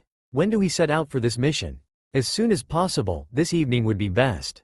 Tsunade leaned over her desk, displaying another inch of cleavage and looked at both Junins in turn. You're dismissed. Hi. They exited the office and the building together, making plans to rendezvous just after sunset. When they were outside in the afternoon sun, however, Kakashi didn't break off in a different direction. He continued to scuff alongside Kushina. Hey, where do you think you're going? You following me or something? Already on guard duty? She knew she sounded like a petulant child, but she couldn't help it. Uzumaki Kushina had been called many unpleasant names. Some of them deserved, but traitor had never made that list. Until now. I'm headed to the hospital, to check in on Sasuke. Ah, Naruto should be over there visiting him now. Guess I'll join you. Kushina shoved her hands in her pockets, grasping for conversation. It didn't come to her, so she left their walk silent. Eventually, Kakashi pulled out his porn and leafed through it while walking. Kushina let her mind wander. So she would have to prove her loyalty through action. This mission was an opportunity to, on one level, restore her status as a citizen of Konoha. She knew she should be thankful for it. Any reputation she'd ever had as a powerful, dependable kunoichi of Konoha had been eradicated by her own life choices. Now it was time to rebuild what was lost. Somehow, though, she couldn't relish the thought of spending a number of days under the watchful eye of Kakashi. Things had been awkward with that kid ever since she'd gotten back. Oh well, whatever it takes, right? When they were about a block away from the hospital, Kushina became aware of the sound of juvenile shouts emanating from nearby. At first, she dismissed it for a casual match between a couple of academy kids, but the closer they got, the more it sounded like the shouts were coming from the hospital, or more appropriately from the hospital's roof. It wasn't until she thought she recognized a girlish scream that Kushina really began to worry, that almost sounded like Naruto's teammate, Sakura. Kakashi had by this time stowed his porn and was also gazing at the roof with some concern. They had both paused to stare at the rooftop outside the building when a faint glow began to creep up above the edge of the building. The glow was accompanied by a high-pitched, whining chirrup which seemed oddly familiar. Kushina glanced over at Kakashi intending to give him a, "What is that?" look, but he was staring at the building in horror. Before Kushina could ask him what the problem was, Kakashi had launched himself up the side of the building. Kushina was hard on his heels, the eerie scream of a young girl serving as descant for the rhythm of their footfalls and the atonal chirping melody. Hurling herself over the edge of the building, the sight that met Kushina's eyes was chilling. Her son faced his teammate, the Uchiha. Anger and confusion were written across Naruto's face, anger and malice on Sasuke's. The bird-like squeaking seemed to be coming from the hand of the latter. He held a crackling ball of lightning and was racing for Naruto. Naruto in turn had produced a Rasengan, a Destructo ball. The glib name made Kushina want to vomit now, which was on its way towards Sasuke's chest. Sakura, screaming protests, was running to get between the two boys. Kushina couldn't move. They're going to kill one another. They're going to kill Sakura-chan. There's no way to stop this. There is going to be death. Fortunately, Kakashi didn't stop moving. Kushina could barely track his leap into the fray, it was so quick. In the space of a blink, both of the boys, each with their deadly jutsus still clutched in their right hands, were hurling toward one of the water towers that supplied the hospital. They landed with a resounding clang and a torrential slosh, and with that gong tone, Kushina was somehow released from her petrifaction. Kushina raced up to stand abreast with Sakura. The pink-haired genin looked as shocked as Kushina felt. Kakashi landed lightly beside them, and they all three looked up at the two hot-headed boys who were now embedded in water towers. Sasuke removed his hand gingerly from the tangled metal. He moved with stiff motions, like he wasn't completely over his injuries yet. Once he stepped back, a steady gush of water began to drain from the hole. That could have been Naruto, was Kushina's first furious thought. The blonde extracted himself from his own water tower soon thereafter. A thin jet of water issued from a perfectly rounded dent in the metal. She knew that was not where the real damage lay, the contre-coup effect. The damage would be much worse on the other side. She had heard the sudden gush of water at impact, and knew that the puddle that was dampening her toes now was much too large to be produced only by the rivers of water that now emitted from each tower. My son almost did that to his best friend. Both boys were still breathing hard when Kakashi turned to give Kushina a look. An angry look. For a moment, she almost didn't recognize it. After all, it took a lot of emotion to visibly crack his cool exterior. I assume it was you who taught Naruto that jutsu? Kushina glared at him. No, I didn't, you idiot. I haven't used Rasengan since Minato died. And anyway, you're one to talk. What about Sasuke? That was Chidori, Kakashi. What the hell were you thinking giving a jutsu like that to an Uchiha? Sasuke shot Naruto a smug glance before launching himself off the roof, away from his teammates. Kakashi glanced at Kushina and then turned to the edge of the building. You talk to Naruto, I'll deal with Sasuke. Okay, fine, we'll meet up later. Kushina was pleased at how even her voice sounded. She was also pleased that she hadn't hauled off and smacked Kakashi upside the head. Naruto looked dazed and completely brokenhearted. Kushina waited until Kakashi had followed after Sasuke before she spoke again. She turned to Sakura, who had tears streaming down her face. Sakura-chan, you should go home. Eat some dinner. We'll take care of this. Hi. Sakura seemed shaken, but she obeyed. Kushina approached her son. He was faintly vibrating with tension, and Kushina could see the echoes of chakra emanating from him. What the hell was that all about, kid? Kushina fought to keep her voice calm, but the fear made her sound angry, and she knew it. Oh well, consider this his first motherly scolding. He very nearly just killed a teammate. La mom. He looked up at her with enormous eyes. I really don't know. He wanted to fight, so I figured okay, and then he started to get serious about it and… Naruto shook his head. I don't know. Kushina felt a claw of foreboding clutch at her soul. Of all the times to be slotted to leave on an important mission. She did not want to leave her son, did not want to be absent when all of this was going on. Even more than she had to prove herself as a ninja, Kushina knew that she had yet to prove herself as a mother. But what could she do? She had accepted the mission already. Tsunade was unlikely to be sympathetic to her throbbing maternal instinct, especially given what was at stake on this mission, both personally and for the entire village. Well, she had an hour or so, she could at least make the most of what she had. Uzumaki Kushina stepped up to the sloppy mountain of man which wore the mist symbol on both clenched fists. She approached him gracefully, as if preparing to dance with him. He was disgusting, breathing hard and sopping wet, and the expression on his face was leering hatred. Once the whirlpool kunoichi, for her own part mostly unscathed, was within range, he grunted and swung at her with one of his massive fists.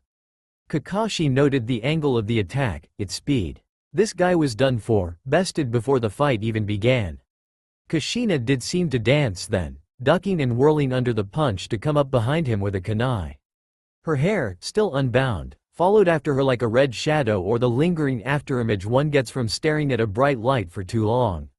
She drew the blade across his neck, finding purchase between the hairy rolls of fat that formed the behemoth's chins. Kakashi stepped out of range to miss the new spray of red that burst from the man. The mist nin collapsed on the floor in a fleshy heap. You could have helped a little bit, you know, Kakashi-kun.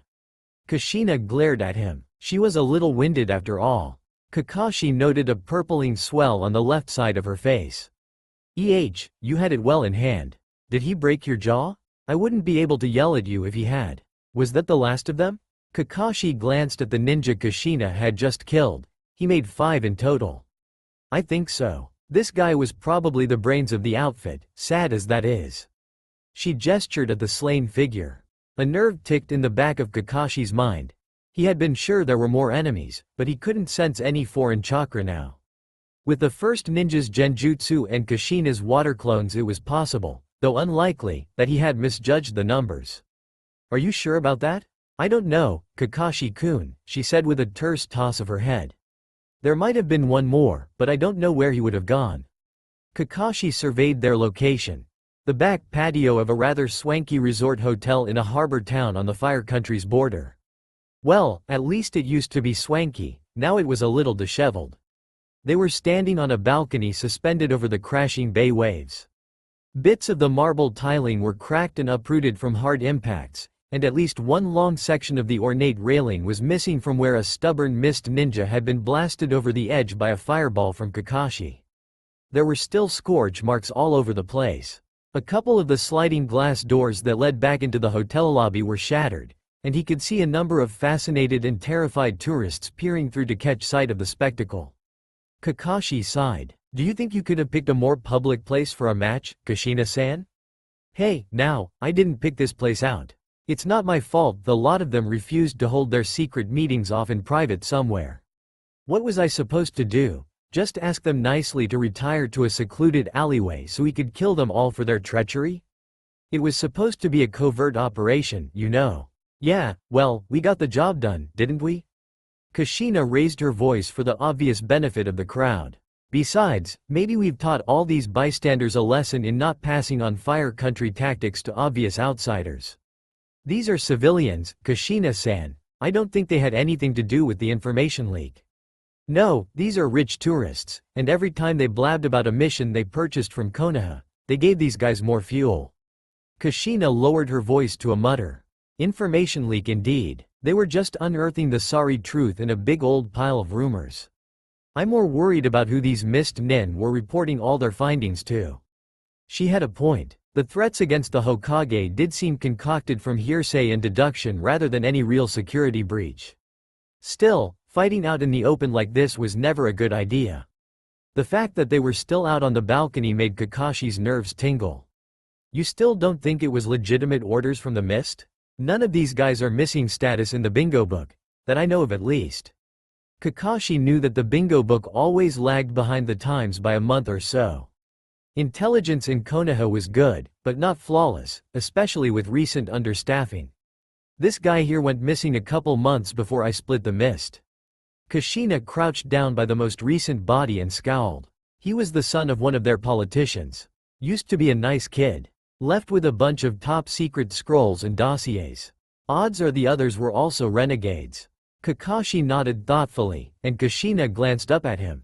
"When we get back to Konoha, I'll draft a letter telling some of my contacts there that we've cleaned up a few of their messes for them. They'll be in Konoha's debt, which is always good." Kushina stood and walked over to the edge of the balcony and peered over the edge. It was a long way down to the beach below. She then shaded her eyes and looked out at the thin line of land off in the distance and the expanse of bridge that connected the mainland to the Wave Country Islands. "They call that new bridge the Great Naruto Bridge, don't they?" Kushina grinned in Kakashi's direction. "I took it on my way home to Konoha, thought it was damn ironic." "Not really." Kakashi pulled his forehead protector down over Obito's Sharingan and dusted off his vest. "How do you mean?" Kushina gingerly prodded at her jaw with a couple of feminine fingers, winced, and swept her hair out of her eyes as she turned away from the edge of the balcony. "It was named after your son. One of the first difficult missions Team 7 went on involved protecting its engineer. I guess Naruto made an impression." Kakashi felt a private smile spread across his face. Naruto was a great one for making impressions. Kushina jerked her eyes back to the horizon, mouth gaping. "No shit. Are you serious? That little bastard never told me." She gazed at the bridge, stunned for a few more moments, and then shook her head slowly. "I should visit it again someday." "Well, we should probably clean up this mess first." Kakashi jerked a thumb toward the tourists. "I said someday, moron, not right this very second. Besides, I think we need to get back to Konoha as soon as possible." Kushina frowned and bit her bottom lip. "Tonight, if we can make it." They both turned toward the crowd. Kakashi shoved his hands in his pockets and wished for a quiet afternoon with a book. Instead, he would have to deal with a gaggle of gawkers and a breakneck race back home. All the same, he too could feel an antsy pull back to their hidden village. It had been a rotten time to leave on a mission. He thought he'd gotten through to Sasuke before leaving, but still it wouldn't do to let him to brood too long. Knowing the Uchiha boy, he would sulk until forced out of it. Team 7 could use a good, slightly dangerous B-ranked mission to get them all back on track in the teamwork department.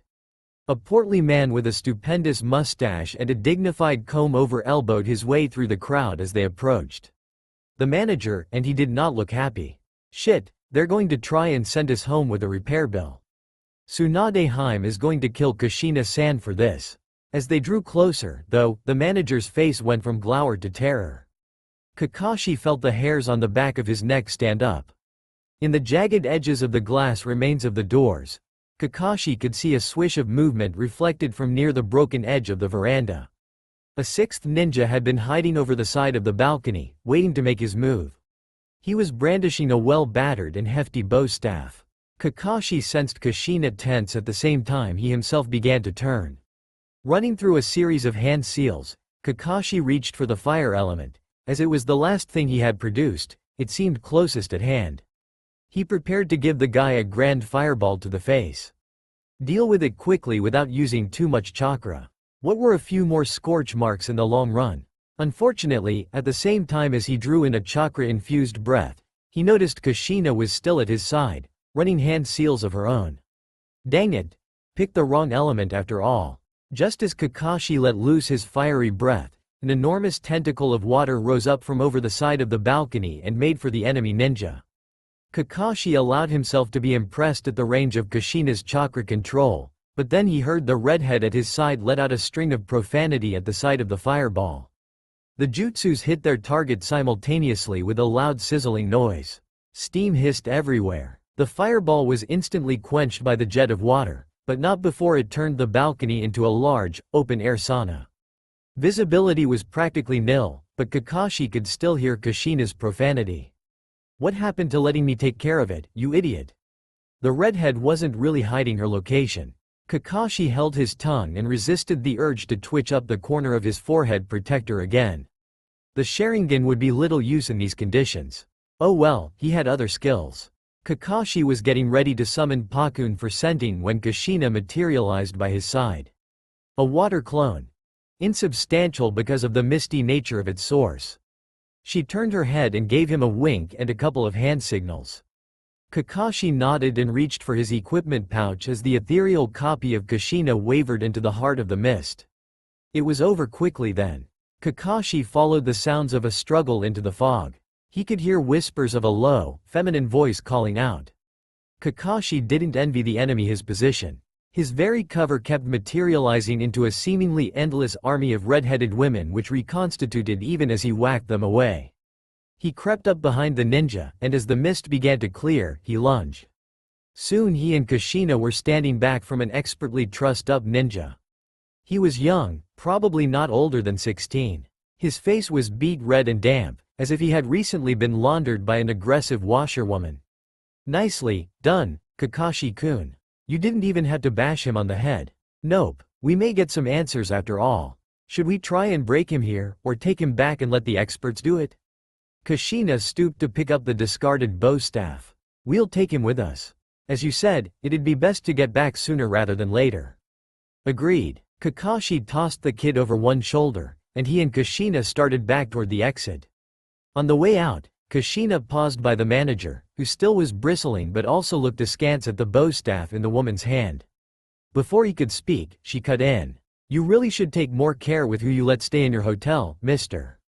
The redhead reached over and patted the captured mist ninja on the rump by way of demonstration. The manager sputtered as if preparing to bluster. "We won't let it slip that you were harboring a group of mist terrorists, though, don't worry." Kakashi picked up the threat with a solemn nod. The manager stopped sputtering and looked a little more afraid. Kushina gave him a grin and picked delicately through the crowd, which gave them a respectful berth as they exited the ruined hotel. The extra weight of the enemy ninja slowed them down a bit, so they didn't reach Konoha that night. Their low chakra reserves forced them to make camp and continue on the next day.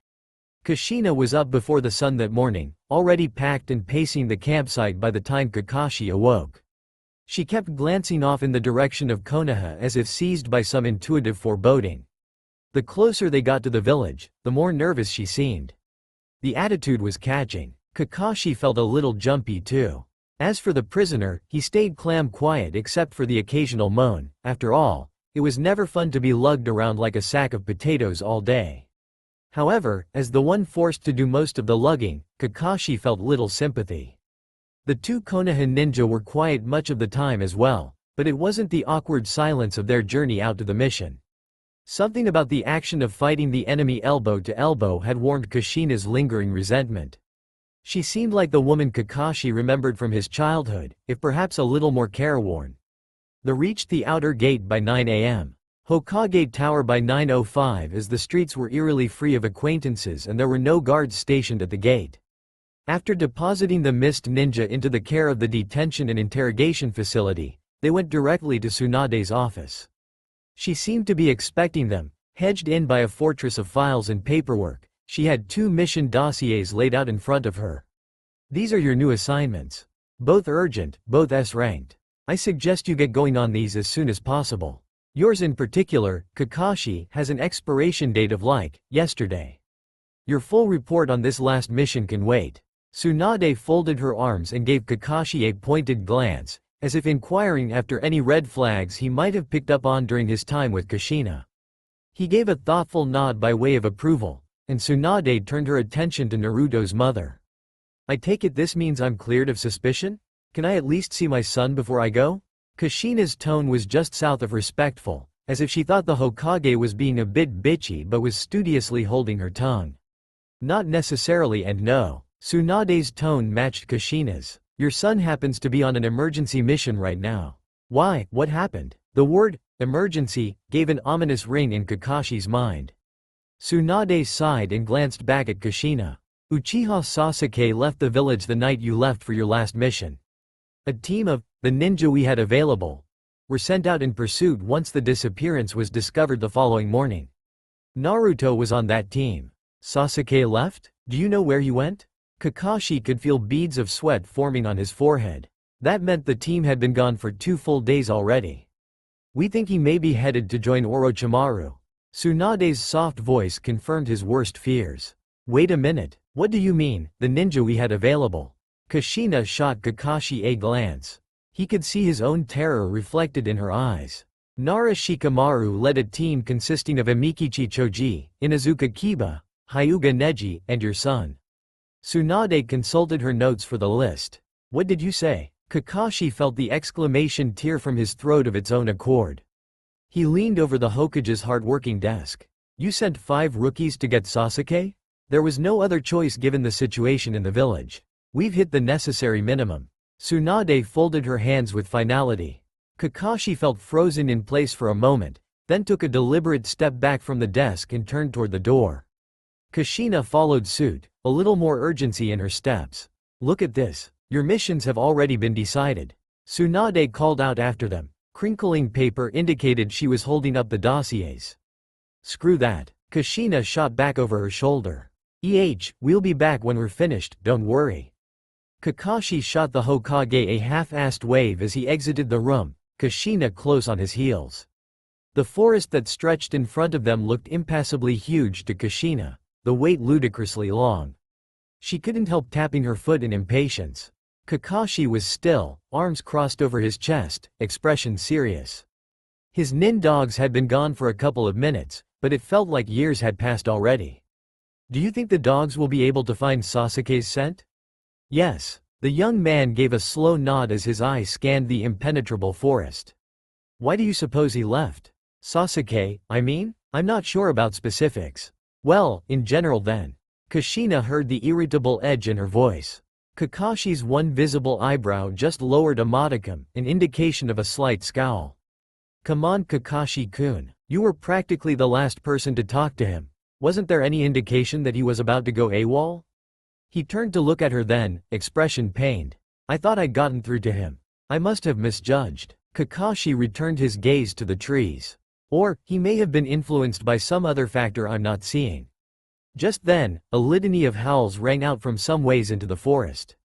Kushina snapped to attention. Pakun, Kakashi murmured. Let's go. Kushina gathered some chakra into her legs and leapt to the nearest tree branch, following the sounds of barking into the green. The sense of foreboding that had plagued Kushina since before they had left on their mission intensified as she followed the small brown pug deeper into the forest. It felt like falling into a complex, expertly constructed booby trap.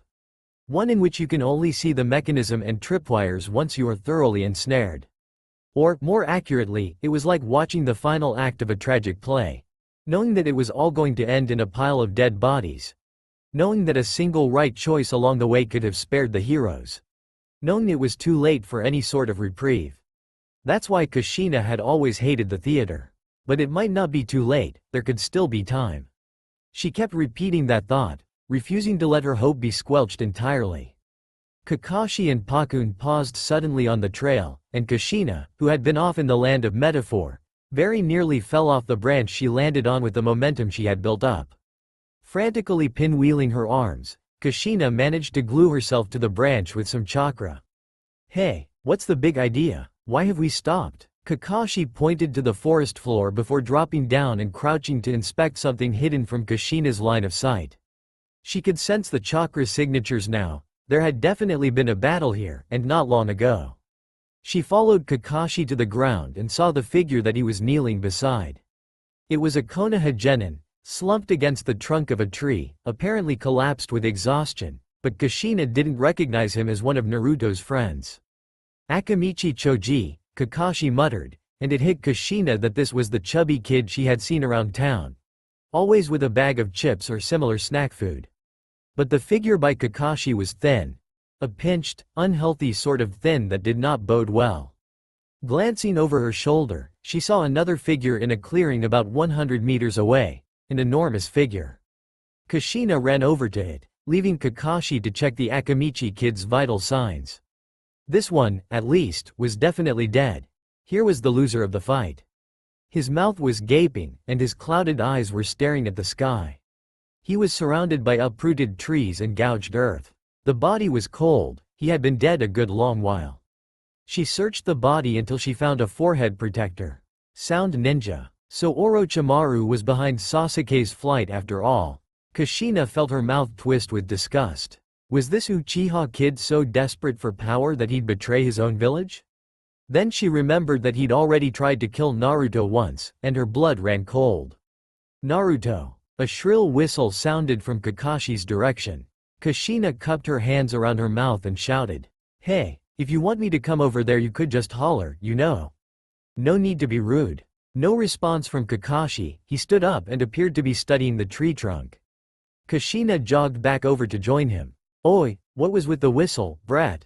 I'm not a Labrador. The whistle wasn't for you." Kakashi leaned forward and fingered an arrow that had been scored in the bark of the tree. A rustle came from somewhere to their left. Kushina nearly jumped out of her skin. A kunai was already in her hand, poised for flight, when an enormous greyhound came into view from amidst the undergrowth. The bizarre mix of clothing and bandages it wore marked it as a nin dog. It sat on its trim haunches and panted a little, tail wagging contentedly. "I need you to run a message to Konoha." Kakashi crouched down to rub the dog's ears. Tsunade-sama must dispatch the medical corps to pick up some wounded genin. Lead them here and have them follow this trail. He indicated the bark. The dog closed its lolling tongue back into its mouth and immediately sped off in the direction of the village. Can that one even talk?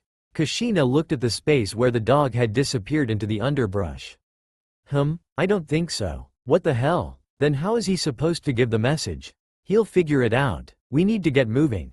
Oh, I found this on the guy he killed. Kushina handed Kakashi the forehead protector.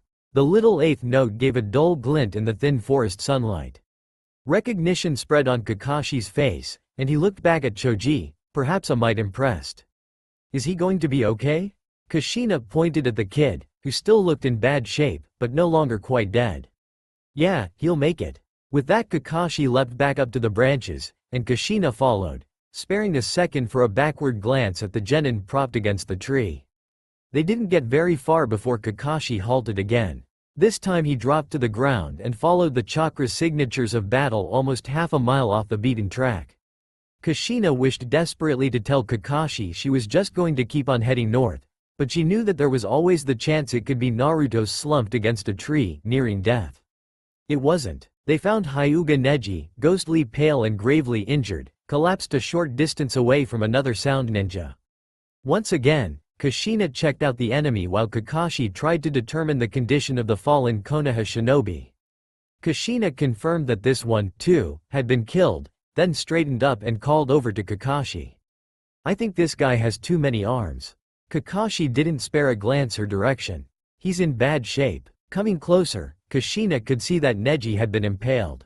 The injury was placed so he wouldn't die instantly, but he would die, especially if the medical corps didn't come soon.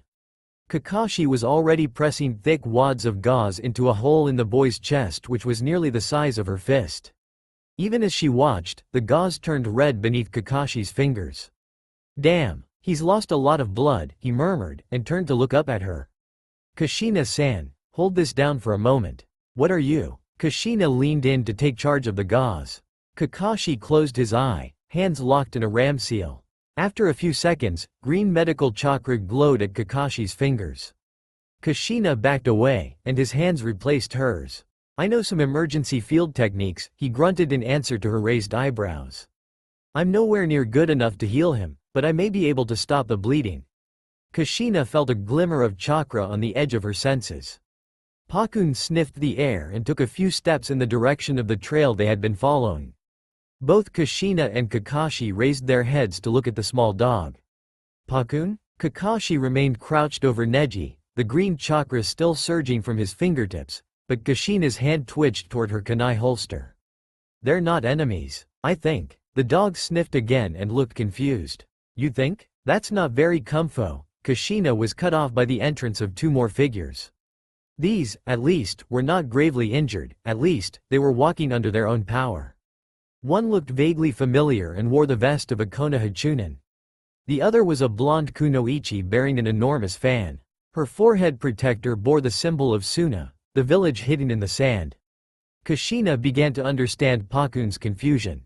Kakashi-sensei. The Chunin hurried over to where Kakashi was treating Neji. He seemed to take in the whole scene very quickly. What's his condition? Shikamaru-kun. Kakashi nodded, though he eyed the Suna woman warily. Not good. There should be medical ninja on the way.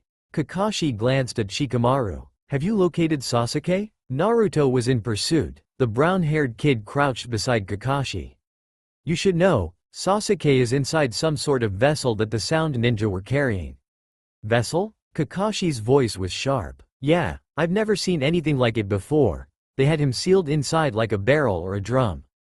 Kakashi's eye closed, and he suddenly looked weary. They're preparing him for his meeting with Orochimaru. What happened to you? We were waylaid by Sound Ninja. Yeah, we can tell.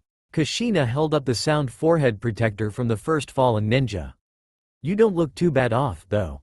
Uzumaki-san. The Nara kid frowned a little and looked like he was going to say more when the unknown kunoichi spoke. That's because I rescued him. Godem Hokage requested aid from Suna for this mission. She looked rather smug, and Shikamaru rolled his eyes and let out a soft, tch. Kakashi and Kushina exchanged a glance. Well, the old bad did that much, at least. Kushina looked up at the sky, it was already afternoon. Even with Sand Ninja in the mix, they had sent her son off alone after the kid who had tried to kill him 3 days ago, and time kept on slipping by. Kakashi sat back on his heels, the green chakra fading from his hands. I've done all I can do. Shikamaru-kun, we need to get going. Can you two stay here and monitor Neji-kun's condition until someone arrives from Konoha? Yeah, I think we can manage.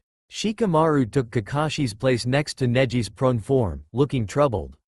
Good. Pakun? Kushina-san? Hi. The dog yipped, and Kushina nodded her readiness as they leapt back to the branches of the trees on their steady northwards course. Kakashi seemed to be running faster than before. Kushina came up beside him on his right side so she could see the visible portion of his face. What's wrong, Kakashi-kun? A brief hesitation. Nothing. Don't screw with me, Kakashi-kun. I may not be a great mom, but I sure as hell can tell when a kid lies to me. Kakashi glanced over at her. He let a few branches pass under them before answering. I didn't want to worry you more than necessary, but that vessel that Shikamaru-kun mentioned, if I'm right, Sasuke will have gained an enormous amount of power that we may be forced to deal with. Wait a minute, he said they had Sasuke taped in a barrel. How is that going to increase his power? By itself, it is nothing, but, during the Chunin exams, Sasuke was given a curse mark, by Orochimaru. It is intended to give the bearer massive amounts of power but at a cost. It corrupts those who draw on its power. I sealed Sasuke's mark myself so it would not interfere with his chakra, but the seal is only as strong as Sasuke's will. If he lets go, this barrel will allow the curse to go to the second stage, and with that gain even more power than before, at an even higher cost. Kushina felt her stomach roil. This Sasuke kid was already strong enough, and morally confused enough. Without Orochimaru's help, how would Naruto be able to face his friend in that condition? The air felt heavy with humidity as they continued on their flight after Sasuke. The sky was darkening in a way that had very little to do with the sun's progress in the sky. It's going to rain, Kakashi-kun. Kushina shouted at the ninja speeding along at her side. How do you know? Trust me, I'm pretty good with water. Pakun piped up, she's right, it does smell like it's going to. He stopped just then, because they quite frankly ran out of forest.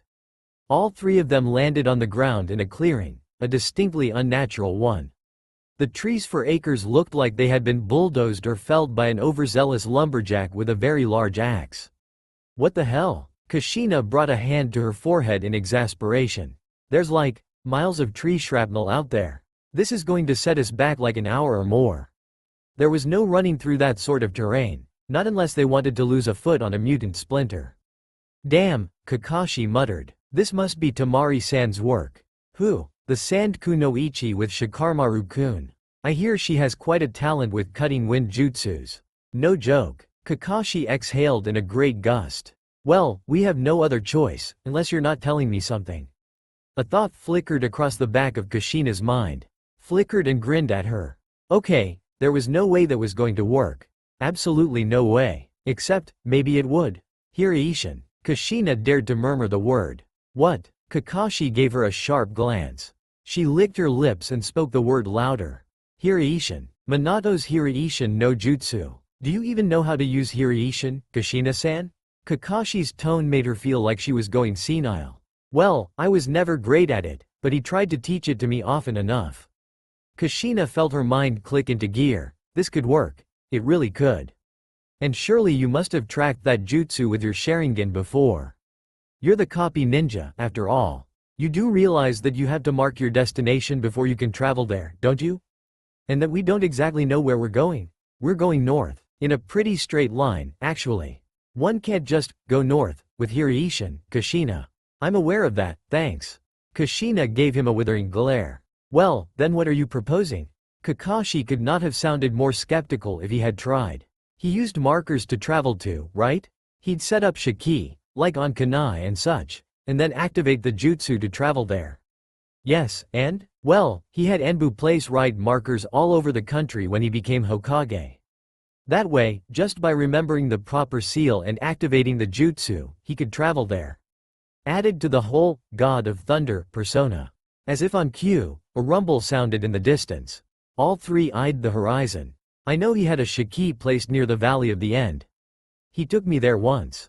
Kushina resisted the urge to flush at the memory of that particular date. That is right on the northern border of the Fire Country. If the boys kept going in this straight line the whole time, that's where they ended up. And if Sasuke is trying to cross the border, that's the most logical place to go. So, do you know the proper seal? It was Pakun who asked the essential question. The dog eyed her keenly. I think so. Think so? Kakashi crossed his arms. As in, I'm reasonably sure of it, and it's worth the risk. We're going to lose the scent trail soon anyway. Pakun nodded at this and tilted his head at Kakashi, leaving the decision to his summoner. Kushina felt a single drop of rain hit her cheekbone. Kakashi looked up at the sky and turned to access his supply pouch. Wordlessly he pulled out a scroll and a brush, handing them to Kushina. Here you go, knock yourself out. Kushina sat just inside the shelter of the trees, trying not to let the scroll get wet. She stared at the seal she had painted and racked her memory for any minute mark or detail she could have forgotten. The rain was a steady patter by now, and Kakashi gazed at the north, posture tense. Okay, I think this is it. Still just a think, Kakashi turned and came to study her work. Well, it's all I've got. She handed the scroll to Kakashi. So that's the seal that's present at the Valley of the End? Kushina paused a moment, leaned over his shoulder, and lengthened one of the strokes ever so slightly. Yes, that's it. Kakashi let out another sigh, eyed her and rolled the scroll up, replacing it in the pouch. Okay? Kushina thought he looked doubtful. Hell, she felt doubtful. But that was the seal as best as she could remember it. Hey, Pakun, let's go. Kakashi hailed the pug, who had been sitting under a tree watching an anthill with disinterest. As the dog trotted over, Kushina was mentally running through the hand seals used for a rudimentary form of Hiraishin when she suddenly felt the great weight of years clamp onto her like a leech. Her hands shook, and she had the inexplicable urge to cry. Seeming to sense her deflating, Kakashi placed Pakun on his shoulder and turned to her. Are you okay? Yeah, I haven't attempted this jutsu since Minato died. Kushina kept her eyes trained to the north. Yeah, Kakashi, too, looked out toward their destination. Yeah, me neither. They looked at each other in shared grief and shared resolution. Then, in unison, they methodically produced the hand seals needed, visualized the seal that was their destination, and flickered out of existence. Kushina completely lost her equilibrium upon re-entry. All she could register visually was a swirl of muddy ground, murky sky, and an angry-looking boulder with a seal carefully engraved on it. Gravity and reflex kicked in simultaneously, and Kushina's hands shot out. She wound up ass first in a puddle rather than head first on the boulder, but her left hand was lacerated from the rocky ground, and she was dizzy. Shit. Ow. That was very graceful, Kushina-san. Kakashi, of course, was still upright, arms crossed over his chest. Even Pakun had managed to keep his perch atop Kakashi's shoulder. Smug bastards. Well, I told you I wasn't very good at it, didn't I? Kushina made an attempt to sit up. Every other time she had performed Hiraishin, Minato had been there to grab her elbow before she tumbled off a tree or over a cliff. She now realized that here the rain was a steady downpour. Even if she hadn't ended up in a puddle, she wouldn't have stayed dry for long. They're over there. Pakun leapt from his parrot perch to the top of the boulder, and Kakashi and Kushina both scrambled forward to join him in peering over the rock. They were staring over a lock of hair from one of the enormous statues that stood guard over the falls and lake that dominated the scenery. Far below, near the shore of the lake, Kushina could make out a splash of color in the center of a steadily darkening field of brown. Orange and blue and red. The figures weren't moving. Kushina's heart stuttered and sped up. Are we already too late? Without thinking about her actions, Kushina vaulted over the carved stone bearing Minato's mark. She careened down the side of the cliff face, using chakra to leap from one foothold to the next. She kept her eyes trained on the boys. As they came into focus, Kushina saw the Uchiha boy leaning over her son. Naruto was splayed on the ground, at best unconscious, at worst. Her yondaime was laid out on a stretcher, his filthy hair barely reflected the early sun. She watched him, willing him to wink or to grin or something, anything. But nothing came. A visceral howl of grief and rage tore at her throat. Sasuke turned his head to look at the approaching banshee. Trickles of blood flowed from his nose and mouth. He staggered to his feet as Kushina approached. She wasn't sure what she was going to do to the boy once she caught him, but she knew it would be swift and violent. Sasuke's face was a blank, disinterested mask. While Kushina was still far away, he stumbled around Naruto and broke into a run, heading toward the trees in the north. Naruto. Kushina dropped to her knees, skidding to a rest beside her son. She couldn't figure out what to do with her hands. If she should check his pulse, or smooth the blood off his face, or just wrap him into a vicious embrace and will him back to life.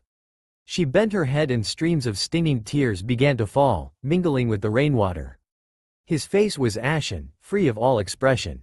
That face was never free of expression, not for her. It could not be happening to her son, not her son too.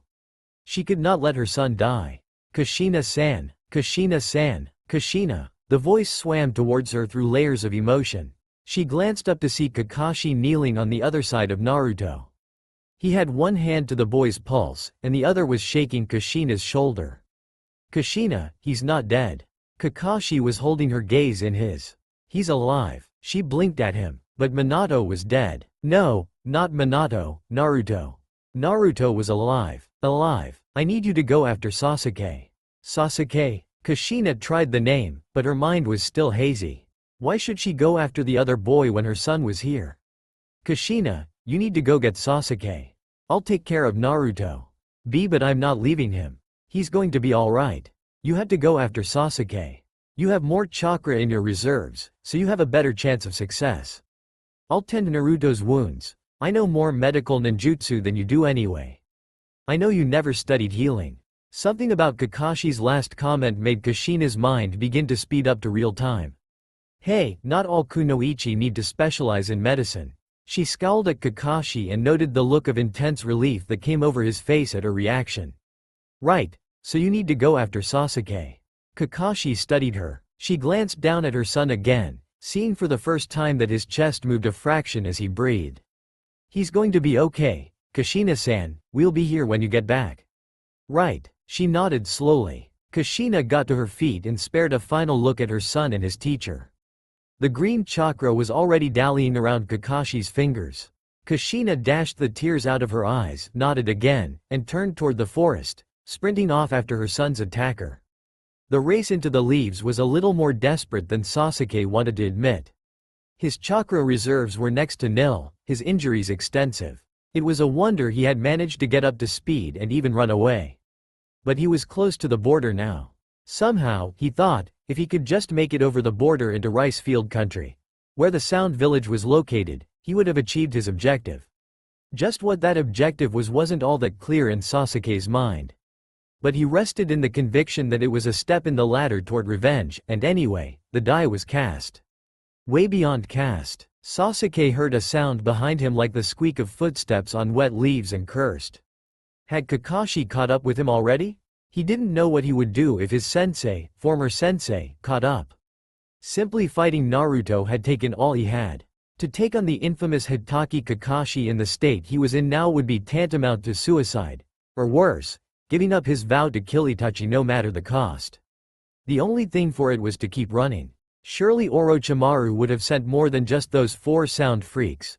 5 counting that weird guy who Sasuke had briefly seen after popping out of the barrel. Another step. Sasuke only had time to wrap his hand around the last kunai in his stash before an unexpected wall of water came crashing down on him. The pressure of the torrent was unrelenting. Sasuke felt like an entire ocean was being upended on his head. His knees buckled in spite of his best efforts to stay up. That's right, you Uchiha bastard, just stay down. The voice was raspy, charged with emotion, and female. So it wasn't Kakashi-sensei who had followed him, it was the other. The redhead, Naruto's mother. Recalling the expression of insane fury that had distorted Kushina's features at the Valley of the End, Sasuke almost wished for the copy ninja. The water relented, and Sasuke, who was hanging onto consciousness by a thread, rolled over and scrambled to his feet in order to face his foe. Just as he shifted off the forest path, though, a flash of red accompanied by a howl of anger and the sound of thudding impact came down on the spot where he had just been laying. The woman's knee was embedded in the mud where Sasuke's chest had been a moment earlier. A curtain of red hair, muddy and dreadlocked from the weather, concealed her face from Sasuke's view, but he could almost feel the hatred coming off her in waves like the heat of a campfire. Sasuke stumbled back from her a few paces, kunai at the ready. The curse seal throbbed dully, excited at the prospect of further violence. With an enormous squelching schlup, the redhead leapt to her feet, lurching a little to get her balance in the soft, slippery mire. She let out a hissing curse of pain as her ankle twisted in the mud, but she kept her feet so Sasuke couldn't take advantage of her momentary distraction. She faced him, her face down so she peered out at him under forbidding brows and straggles of red hair. Weary dark circles under her eyes were thrown into relief by the eerie gray daylight so that she looked ancient and deranged. She wants to kill me, Sasuke thought grimly. Why are you following me? This isn't your concern, Sasuke shouted at her. As he opened his mouth, he felt warm blood trickle out the edge of his smirk, an odd counterpoint to the chilly rain. Wrongo, you little shitface. Kushina smacked her hands together in the ram seal and then proceeded to produce a series of hand seals faster than Sasuke's normal eyes could track. You made it my concern when you tried to kill my son twice. Sasuke activated his Sharingan and immediately felt the mark on his shoulder roar with anticipation. Resisting the urge to clasp a hand over the burning brand, Sasuke gritted his teeth and dipped into his minuscule reserve of chakra to find something, anything that would defend him against this woman. A fireball would be little use against a water user, and he knew he didn't have enough chakra for Chidori. The sound ninja's warning about overusing the curse seal rang in his mind. No, he didn't dare call upon that at the moment. In his split second of hesitation, the woman finished her hand seals. Te Gogyu no Jutsu. Kushina screamed. With that, the mud she stood in seemed to roil and spurt into life. Sasuke could see the currents of chakra building until an enormous fist of murky water sprang from her feet directly at his face. He slashed at the phantom limb with his kunai, but as soon as his fist entered the field of water, it was caught by the thick fingers of moisture and flung to the side. Sasuke felt his elbow give a sickening pop as it superextended, and he dropped the kunai in the sear of pain that shot up his arm. Before he could even recover himself, the hand of water reared up again to backhand him across the face and then pin him in a choke hold against a tree. Sasuke struggled against the hand, but the surface tension of the water was so strong it was like struggling against steel. A couple more hands burst from the ground to pin his arms and legs. Black clouds began to seep into the corners of his vision as Kushina stepped resolutely toward him. She got to within a couple inches of his face, and Sasuke, groggy though he was, could see the murder flashing in her eyes. A deep, indignant rage bubbled up in Sasuke's soul. The injustice of his situation made him want to spit with fury. He was bested by this woman only because he had been taken by surprise and caught with low chakra reserves and other serious injuries. Now she was going to kill him, and she didn't even know him. She wasn't really even a part of the village. She had nothing to do with him, or even with Naruto, really. And she was simply going to kill him, the last member of his clan, because she was pissed off. He wanted to harangue the woman for her idiocy or maybe try to talk her into letting him go in the name of vengeance. A sputtered, "You bitch," was all he could manage. He could hear the harsh rasping of his own breath. He struggled against the watery restraints. He saw her lift a scarred hand and thought bitterly, this is it. But she didn't produce a kunai to slit his throat or clasp her fingers into a new seal for some other deadly jutsu. Instead she just pulled back her fist and swung. Then he really did pass out. When Sasuke awoke, his entire face seemed to be throbbing, and he felt distinctly uncomfortable. He then realized that the fact that he still felt discomfort at all was a sign that he wasn't dead, and a stupid, childish relief played through his mind. He then noticed that he was moving, but not of his own accord. Opening his eyes a slit, he was confused by the jumble of motion that met his gaze. He could see a foot that wasn't his moving, waving back and forth, no, walking. Well, limping at any rate. There was also rope, and arms tied in that rope. Wait, those were his arms. 2 of them were at least. There was a third arm, holding his in place, which bore a forehead protector tied across the bicep. He didn't recognize the symbol, and Sasuke felt a moment's hope that maybe another ninja had been sent from Sound to collect him. Then a strand of wet red hair flapping across his vision disabused him of that notion. He was trussed up and slung across the back of Uzumaki Kushina, being carried like a wayward lamb back to Konoha. Judging by her limp, though, she had injured her ankle in the mud, so there was still a chance that they hadn't gone too far yet. Sasuke resisted the immediate urge to squirm and flail and shout like an idiot would, like Naruto would. Instead he kept his body relaxed and tried to determine if the ropes were loose enough for him to produce hand seals. They weren't, but he could probably manage to elbow the woman in the face as long as he took her by surprise. Unfortunately, the elbow that would be doing the striking was the elbow that had been injured earlier. That was a good way to do permanent damage to himself. Oh well, it could very well be the only means of escape. Don't even think about it, asshole. The woman's voice forced Sasuke to pause in his train of thought. I know you're awake. She jostled him, roughly repositioning him on her back. Sasuke felt all his injuries more keenly again, and a groan escaped unbidden from his lips. Yeah, tell me about it. She muttered, as if responding to an articulate complaint. Sasuke felt her stop uneven gait, shift her arms from their positions on Sasuke's limbs and heave an enormous shrug.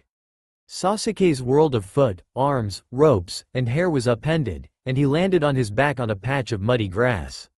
The fall wasn't far, but it still managed to make Sasuke's head swim. He was now gazing up at a collection of treetops and a strangely bright, after the storm sky. I need a break anyway. Kushina seized Sasuke by the shoulders and wrestled him upright so he was leaning against a tree, facing her. She backed off before he could try to take her down with his legs. Instead, she stood just out of range and studied him as she pulled out a roll of tape from her ninja pouch to wrap her ankle. Sasuke glared. So, Sasuke tried his voice, it was tight and dry. He could only manage a whisper. He frowned, licked his lips, and tried again. So what happens now? Don't have what it takes to kill your loser son's friend. He coughed a little, his chest felt constricted. Kushina glared right back at him, checking the tightness of the wrap on her ankle. Idiot. You're really not in any position to be calling other people, loser. You went down pretty easily. Besides, you've got it backwards. I'm doing this because you're my friend's son, not just because you're my son's friend. Something about that didn't seem quite right, but Sasuke didn't want to give her the satisfaction of asking what the hell she meant. He also resisted the urge to point out that he was practically unconscious when she had found him, so it had hardly been a fair fight. Instead, he lowered his eyebrows a fraction of an inch and held her gaze with menace. To his surprise, Kushina let out a burst of laughter. Shit, brat, you look just like her when you pout like that. Huh? Sasuke gave out a grunt. Maybe if she kept talking, he could use her distraction to loosen his leg ropes. He nonchalantly dropped his tied hands between his knees and tested the loops around his ankles with his numb fingertips. She had been ruthless with her knots, but if he could just weaken them a little with the thimbleful of chakra he had left. Keep your hands where I can see them, asshole. She delivered the warning in a pleasant, conversational tone, and Sasuke shot her another glare as he moved his fingers away from the ropes. The movement sent new waves of pain up his arm. That elbow had to be broken. We were friends back in the day, your mom and me. What? Sasuke couldn't conceal the sharp tone of interest in his voice. How is that possible? She had only come to the village like a month ago. The redhead smirked again, tearing the tape with her teeth and securing the end on the wrap around her ankle. Yeah, I know I'm not really the schmooze with the Uchihas type. Makoto, your mom, ran in some pretty different circles than I did later in life. After she married into that clan of pompous peacocks. But she was always a good sort of person. Kushina eyed him as if trying to locate some sign of that goodness in Sasuke. She scowled and glanced away. Even after everything happened, and I was getting ready to leave the village, she came by to see me once. Brought a casserole. Kushina laughed as if casseroles were the silliest food imaginable.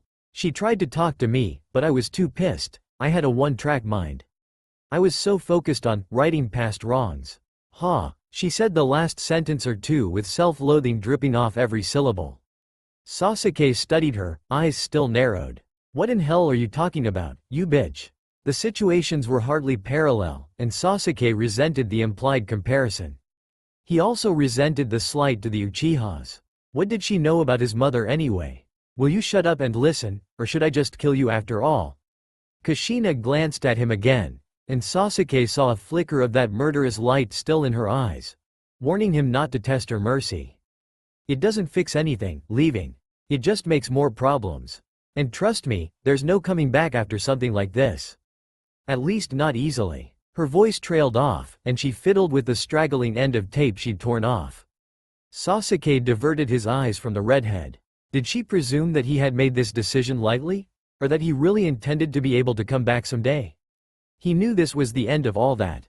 That even if he willingly came back with her now, they wouldn't ever trust him again. He knew when he had let those sound freaks put him in the barrel that he was burning his bridges. Even now, the seal prickled, hungry for the death of the woman who spoke to him, yearning for destruction, gleeful in his despair. And even aside from that, the thirst for revenge was too strong. If he let himself become complacent, content, then he would never pay. Perhaps it was well that this woman had mentioned his mother. It reminded him of what Itachi had done to her, to all of them. It reminded Sasuke of the reason for his hatred. He was lost for a moment in blood-red musings. I'm just saying, think about it, is all, Kushina said into his dark memories. If you think you can't have peace without revenge, that things will never be right without retribution, well, then you're even more of an idiot than I think. Revenge isn't going to give you peace, it's going to break you, steal what little happiness you have. Looks like it's already done that. She stood up again, sermon delivered, and tested her ankle gingerly before frowning down on him. Like I have a choice in the matter. Sasuke stared daggers at the presumptuous woman and raised his bound wrists in demonstration. What was the point of giving him a choice if she was just going to take him back to Konoha? Sasuke felt bruised by her words, and the curse mark asked anxiously for enough chakra to be released to the second level for just enough time to kill and escape. You always have a choice in the matter, don't be daft. She was deliberately not catching the reference to his current lack of freedom.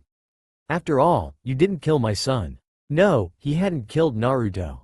Well, that wasn't for lack of trying. Sasuke's petulant retort seemed to pierce his own soul.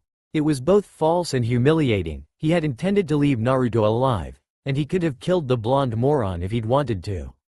But he didn't want this woman parading the fact out as a sample of his lingering humanity. Even leaving Naruto alive had been more about thumbing his nose at Itachi than about sympathy for his former best friend. At least that was his rationalization for it. In any case, the jab worked its magic on Kushina. No sooner were the words out of Sasuke's mouth, than the sympathetic maternal softening in Kushina's face dissipated, and she regained her cold kunoichi attitude. Well, if that's the way of things, maybe you're not so much like Makoto as I thought. The redhead stepped forward, grabbed Sasuke's bound arms and yanked him to his feet. He teetered a little where he stood because his legs were still bound, but before he toppled, Kushina threaded her arm between his and hauled him across her shoulders again. She took no care of his injured elbow, tugging on it to pull him up. He felt a wave of nausea, and the black clouds threatened to overtake him again. I'm still bringing you back, that's the mission, after all. Sasuke groaned a little. He could feel the blood rushing back into his face as his pain and exhaustion threatened to drag him back under consciousness again. Oh, shut up. I'm sick to death of you, brat. Kushina shifted him on her back again. How many people need to kick your ass before you'll listen to reason? Sasuke felt like giving her a witty retort, but no zingers came to his pain-fogged mind, so he remained in sullen silence. Kushina took a few resolute steps back on their way south when Sasuke heard a familiar whirring whistle from behind them, followed by a number of thunking impacts. Suddenly, Kushina's capable arms went lax, and she crumbled to her knees, jarring Sasuke on her way down. She collapsed forward, cursing as she went, and Sasuke flew over her head to go tumbling across the muddy grass. He rolled with the impact until a tree stopped him by striking him in the small of his back. Dizzy and pained, Sasuke blinked rapidly to try to clear his vision. He saw Kushina on all fours, her red hair dangling into the mud. A number of senbon were jutting from Kushina's back along her spine. She was breathing heavily and struggling to her feet. Sasuke tried to focus his eyes beyond Kushina to the unknown aggressor. The figure that emerged from the trees was oddly familiar and completely out of place. He picked his way into the clearing, delicately avoiding some bushes. He tossed his head back, shifting his shaggy gray bangs, and pushed the round glasses up the edge of his nose with 2 fingers. His eyes came into focus. It was Kabuto, the older genin from the Chunin exams. He had helped Team 7 in the forest, but why was he wearing the symbol of the sound? Sasuke's thought processes felt sluggish and confused. He recognized the signs of another impending blackout. Don't look so shocked, Sasuke-kun. Orochimaru-sama places a high priority on your safekeeping. The man gave a little smirk and drew a few more senbon. You tell that snake he can't have him. Kushina staggered to her feet and rounded on Kabuto. The sinking sun was directly behind her, and her red hair seemed to shine in a nimbus around her head. Sasuke blinked and suddenly it wasn't Kushina, but Naruto he saw, stuck with senbon, yelling his defiance to a cold, masked, ice-wielding shinobi. Uzumaki Kushina says you're out of luck, she said, swaying on her feet. The senbon, obviously, were poisoned, but her voice still rang out boldly. He may be a little prick, but he's a son of Konoha, and you're gonna have to get past me first. Sasuke, his battered heart slightly touched by these words, stared at the fiery silhouette of Naruto's mother and had just enough time to marvel at the pure jets of water that were springing up at her feet before the darkness overtook him again. Sakura continued to wander around the hospital. The familiar sterility was somehow comforting, and most of the people she knew were there, if not injured themselves, then visiting their injured comrades. Maybe, in part, she was expecting to enter one of the rooms and see Sasuke sitting there, beautiful face set in a characteristic scowl at her appearance. But he didn't show. The rooms kept filling up with people, but he wasn't one of them. Those sand shinobi even showed up, but Sakura kept her distance and waited. Kakashi Sensei and Naruto were still out there somewhere. There was hope, and while there was hope, Sakura would linger in the hospital, waiting for them. It never occurred to her that the rest of Team 7 would end up somewhere other than the hospital. Sakura knew for a fact that Sasuke would not come back easily, but if anyone could do it, it was Naruto. And he had promised. About a week ago, Shizune caught Sakura following one of the overworked nurses around and had requisitioned her to hold down the ankles of a little writhing academy student while Shizune removed bits of gravel from the kid's face, a souvenir from sparring with a particularly sadistic partner. It had been disgusting and troubling and satisfying all at once, and Sakura had followed Shizune around since then, when she could actually locate the Hokage's companion, that is. The hospital staff seemed to accept her position as Shizune's acolyte, though Sakura still had to learn not to succumb to fits of intimidation when Tsunade, the princess, the healer, the Hokage, was there as well. She stopped at the bridge over the river before heading into the hospital that morning. She somehow felt that the antiseptic smells of gauze, antidotes, and medical seal ink was infiltrating her psyche, not maliciously but inexorably. Some fresh air was in order. She stared at the steady gush of water passing under her feet and let her mind wander. What would happen if they never came back? If she lost all the members of her team in one fateful turn of events? If only she wasn't so useless, could they have been spared? Sakura shook her head as if to free it from the gloom that she felt hanging overhead. So, looking at it rationally, looking at it practically, what could she do? A tiny seed of resolution planted itself in the back of Sakura's mind to be inspected and cultivated at a later date. Sakura, she jerked her head around at the sound of Ino's shrill voice. The blonde girl was running toward her, hair and arms flapping in excitement. Everyone's back, they're all at the hospital. Come on, everyone's back, everyone's back. Sakura bolted after her friend and rival as soon as she had processed the words. In the hospital, Ino ran off to see Choji, and Sakura blazed her way to the room that a nurse had indicated was Naruto's. Nobody mentioned Sasuke, and Sakura's throat was too tight with anxiety to ask. But surely Naruto would be able to point her to Sasuke's room. She fervently hoped the knucklehead hadn't gotten himself too gravely injured. Her hand was hovering above the handle to the door when she heard Naruto's voice from inside. Yeah, he got away. It was the tone of Naruto's voice as much as his words that rattled Sakura, arrested her thought processes, and made her hand drop to her side. She had never heard him sound so hopeless. Naruto hopeless was not something that Sakura had ever seen or ever wished to see. And he got away. She knew who he must refer to.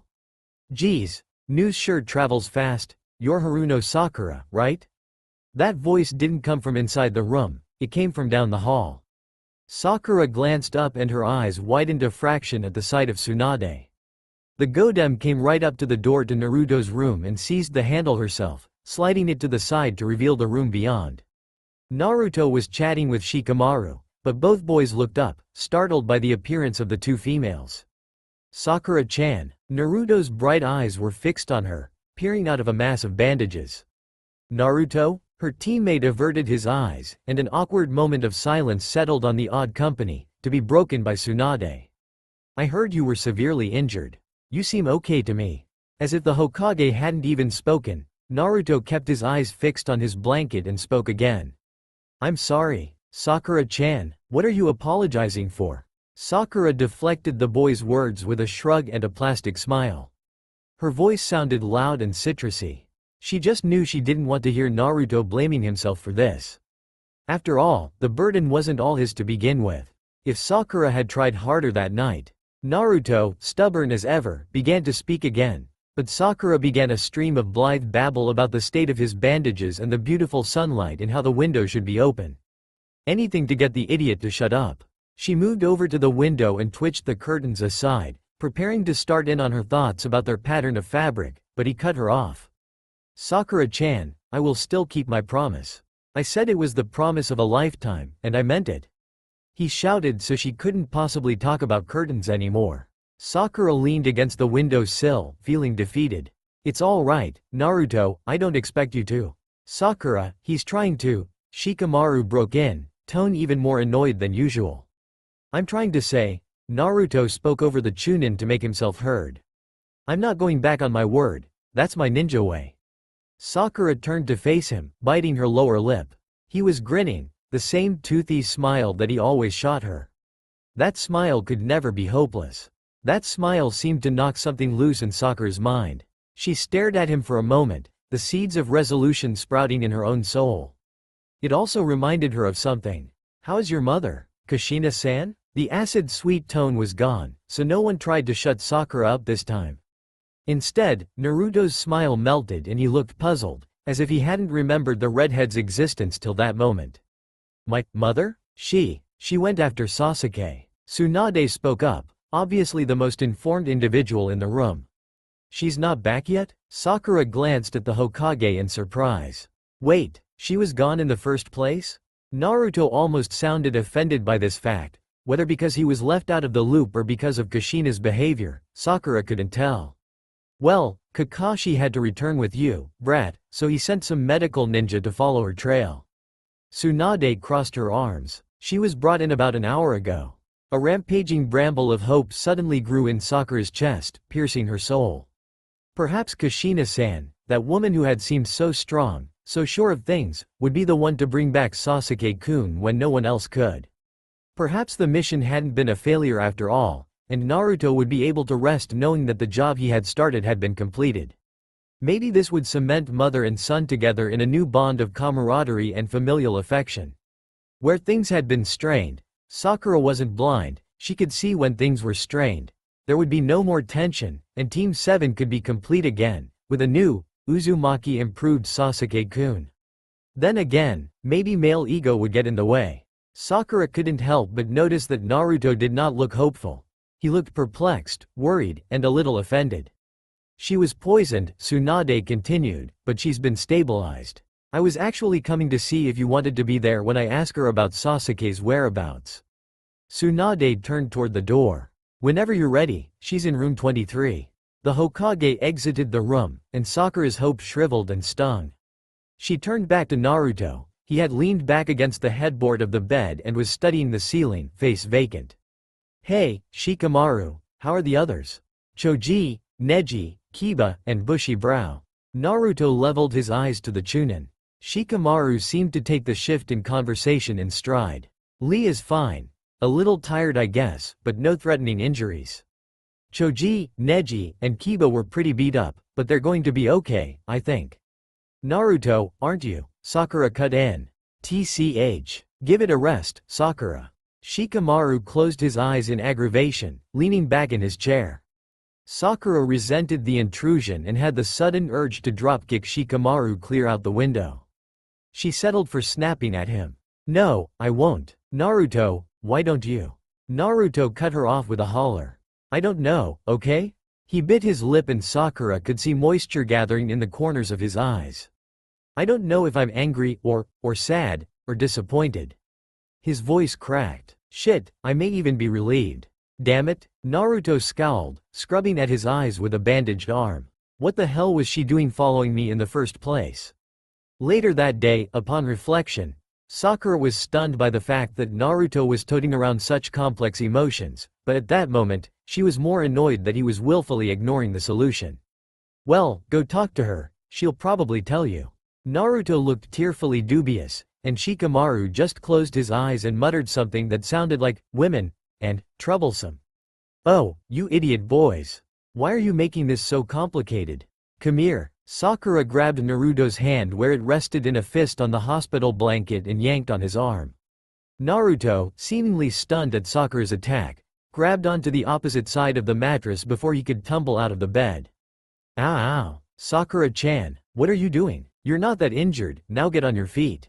Before Shikamaru could do more than look annoyed, Sakura had Naruto, swathed in bandages and hospital PJs, standing and was leading him to the door.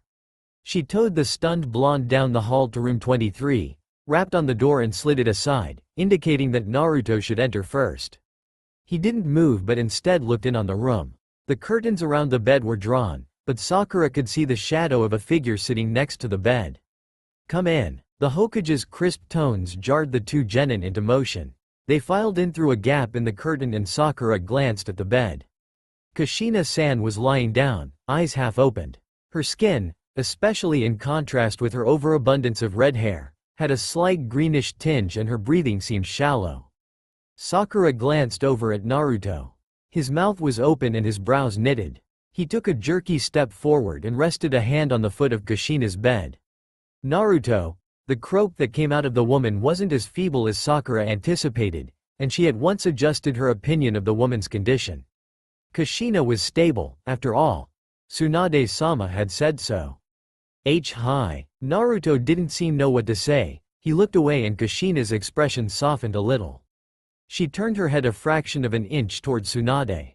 In response to your question, the sound ninja who attacked us was in his 20s, long, grayish hair.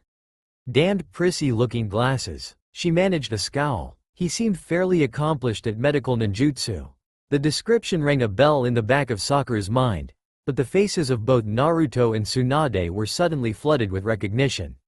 They even went so far as to exchange a glance. That bastard came after you? Naruto shouted as he leaned over the foot of the bed.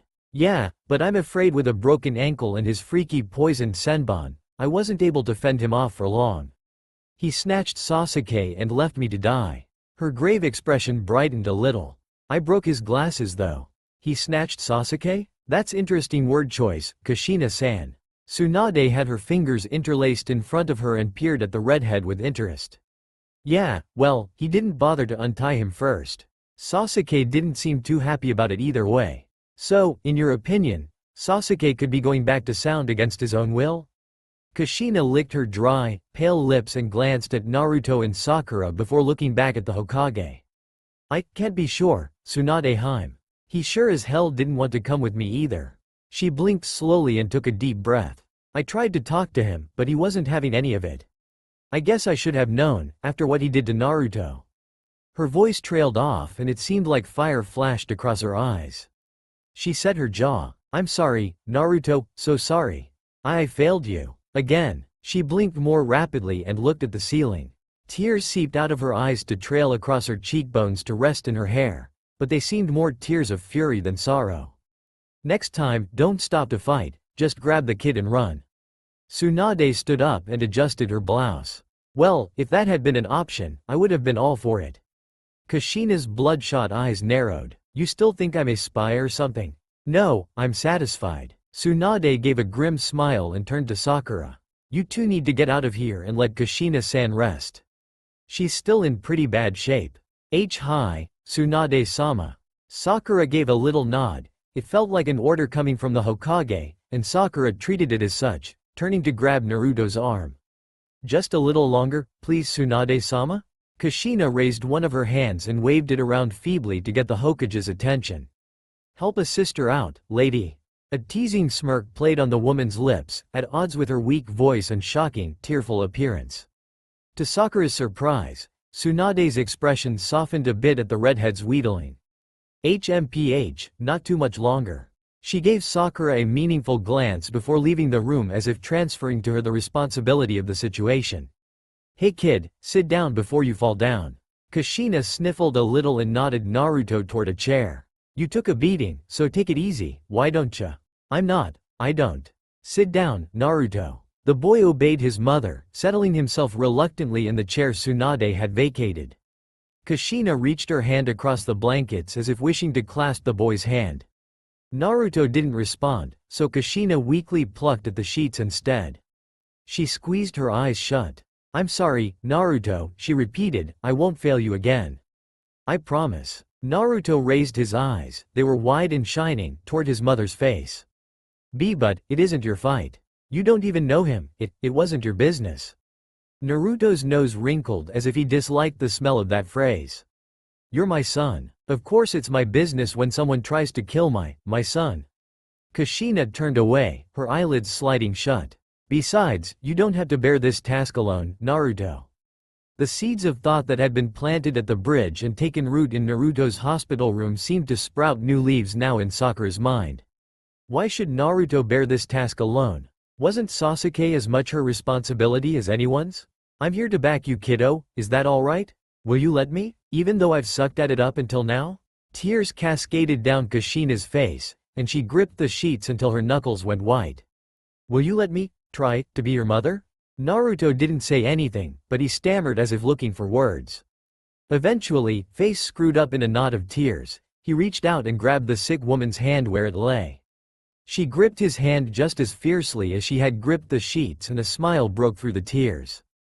"Come here, fishcake." The woman pulled Naruto out of his seat and both mother and son tumbled into an enthusiastic, if bandaged embrace.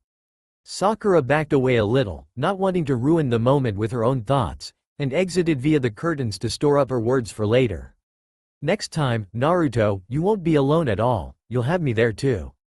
I will get stronger." Sakura noiselessly left the room and went to find the Hokage. She had some matters to discuss with the legendary healer. That's all for now. If you enjoy this video, then please like, share and do comments.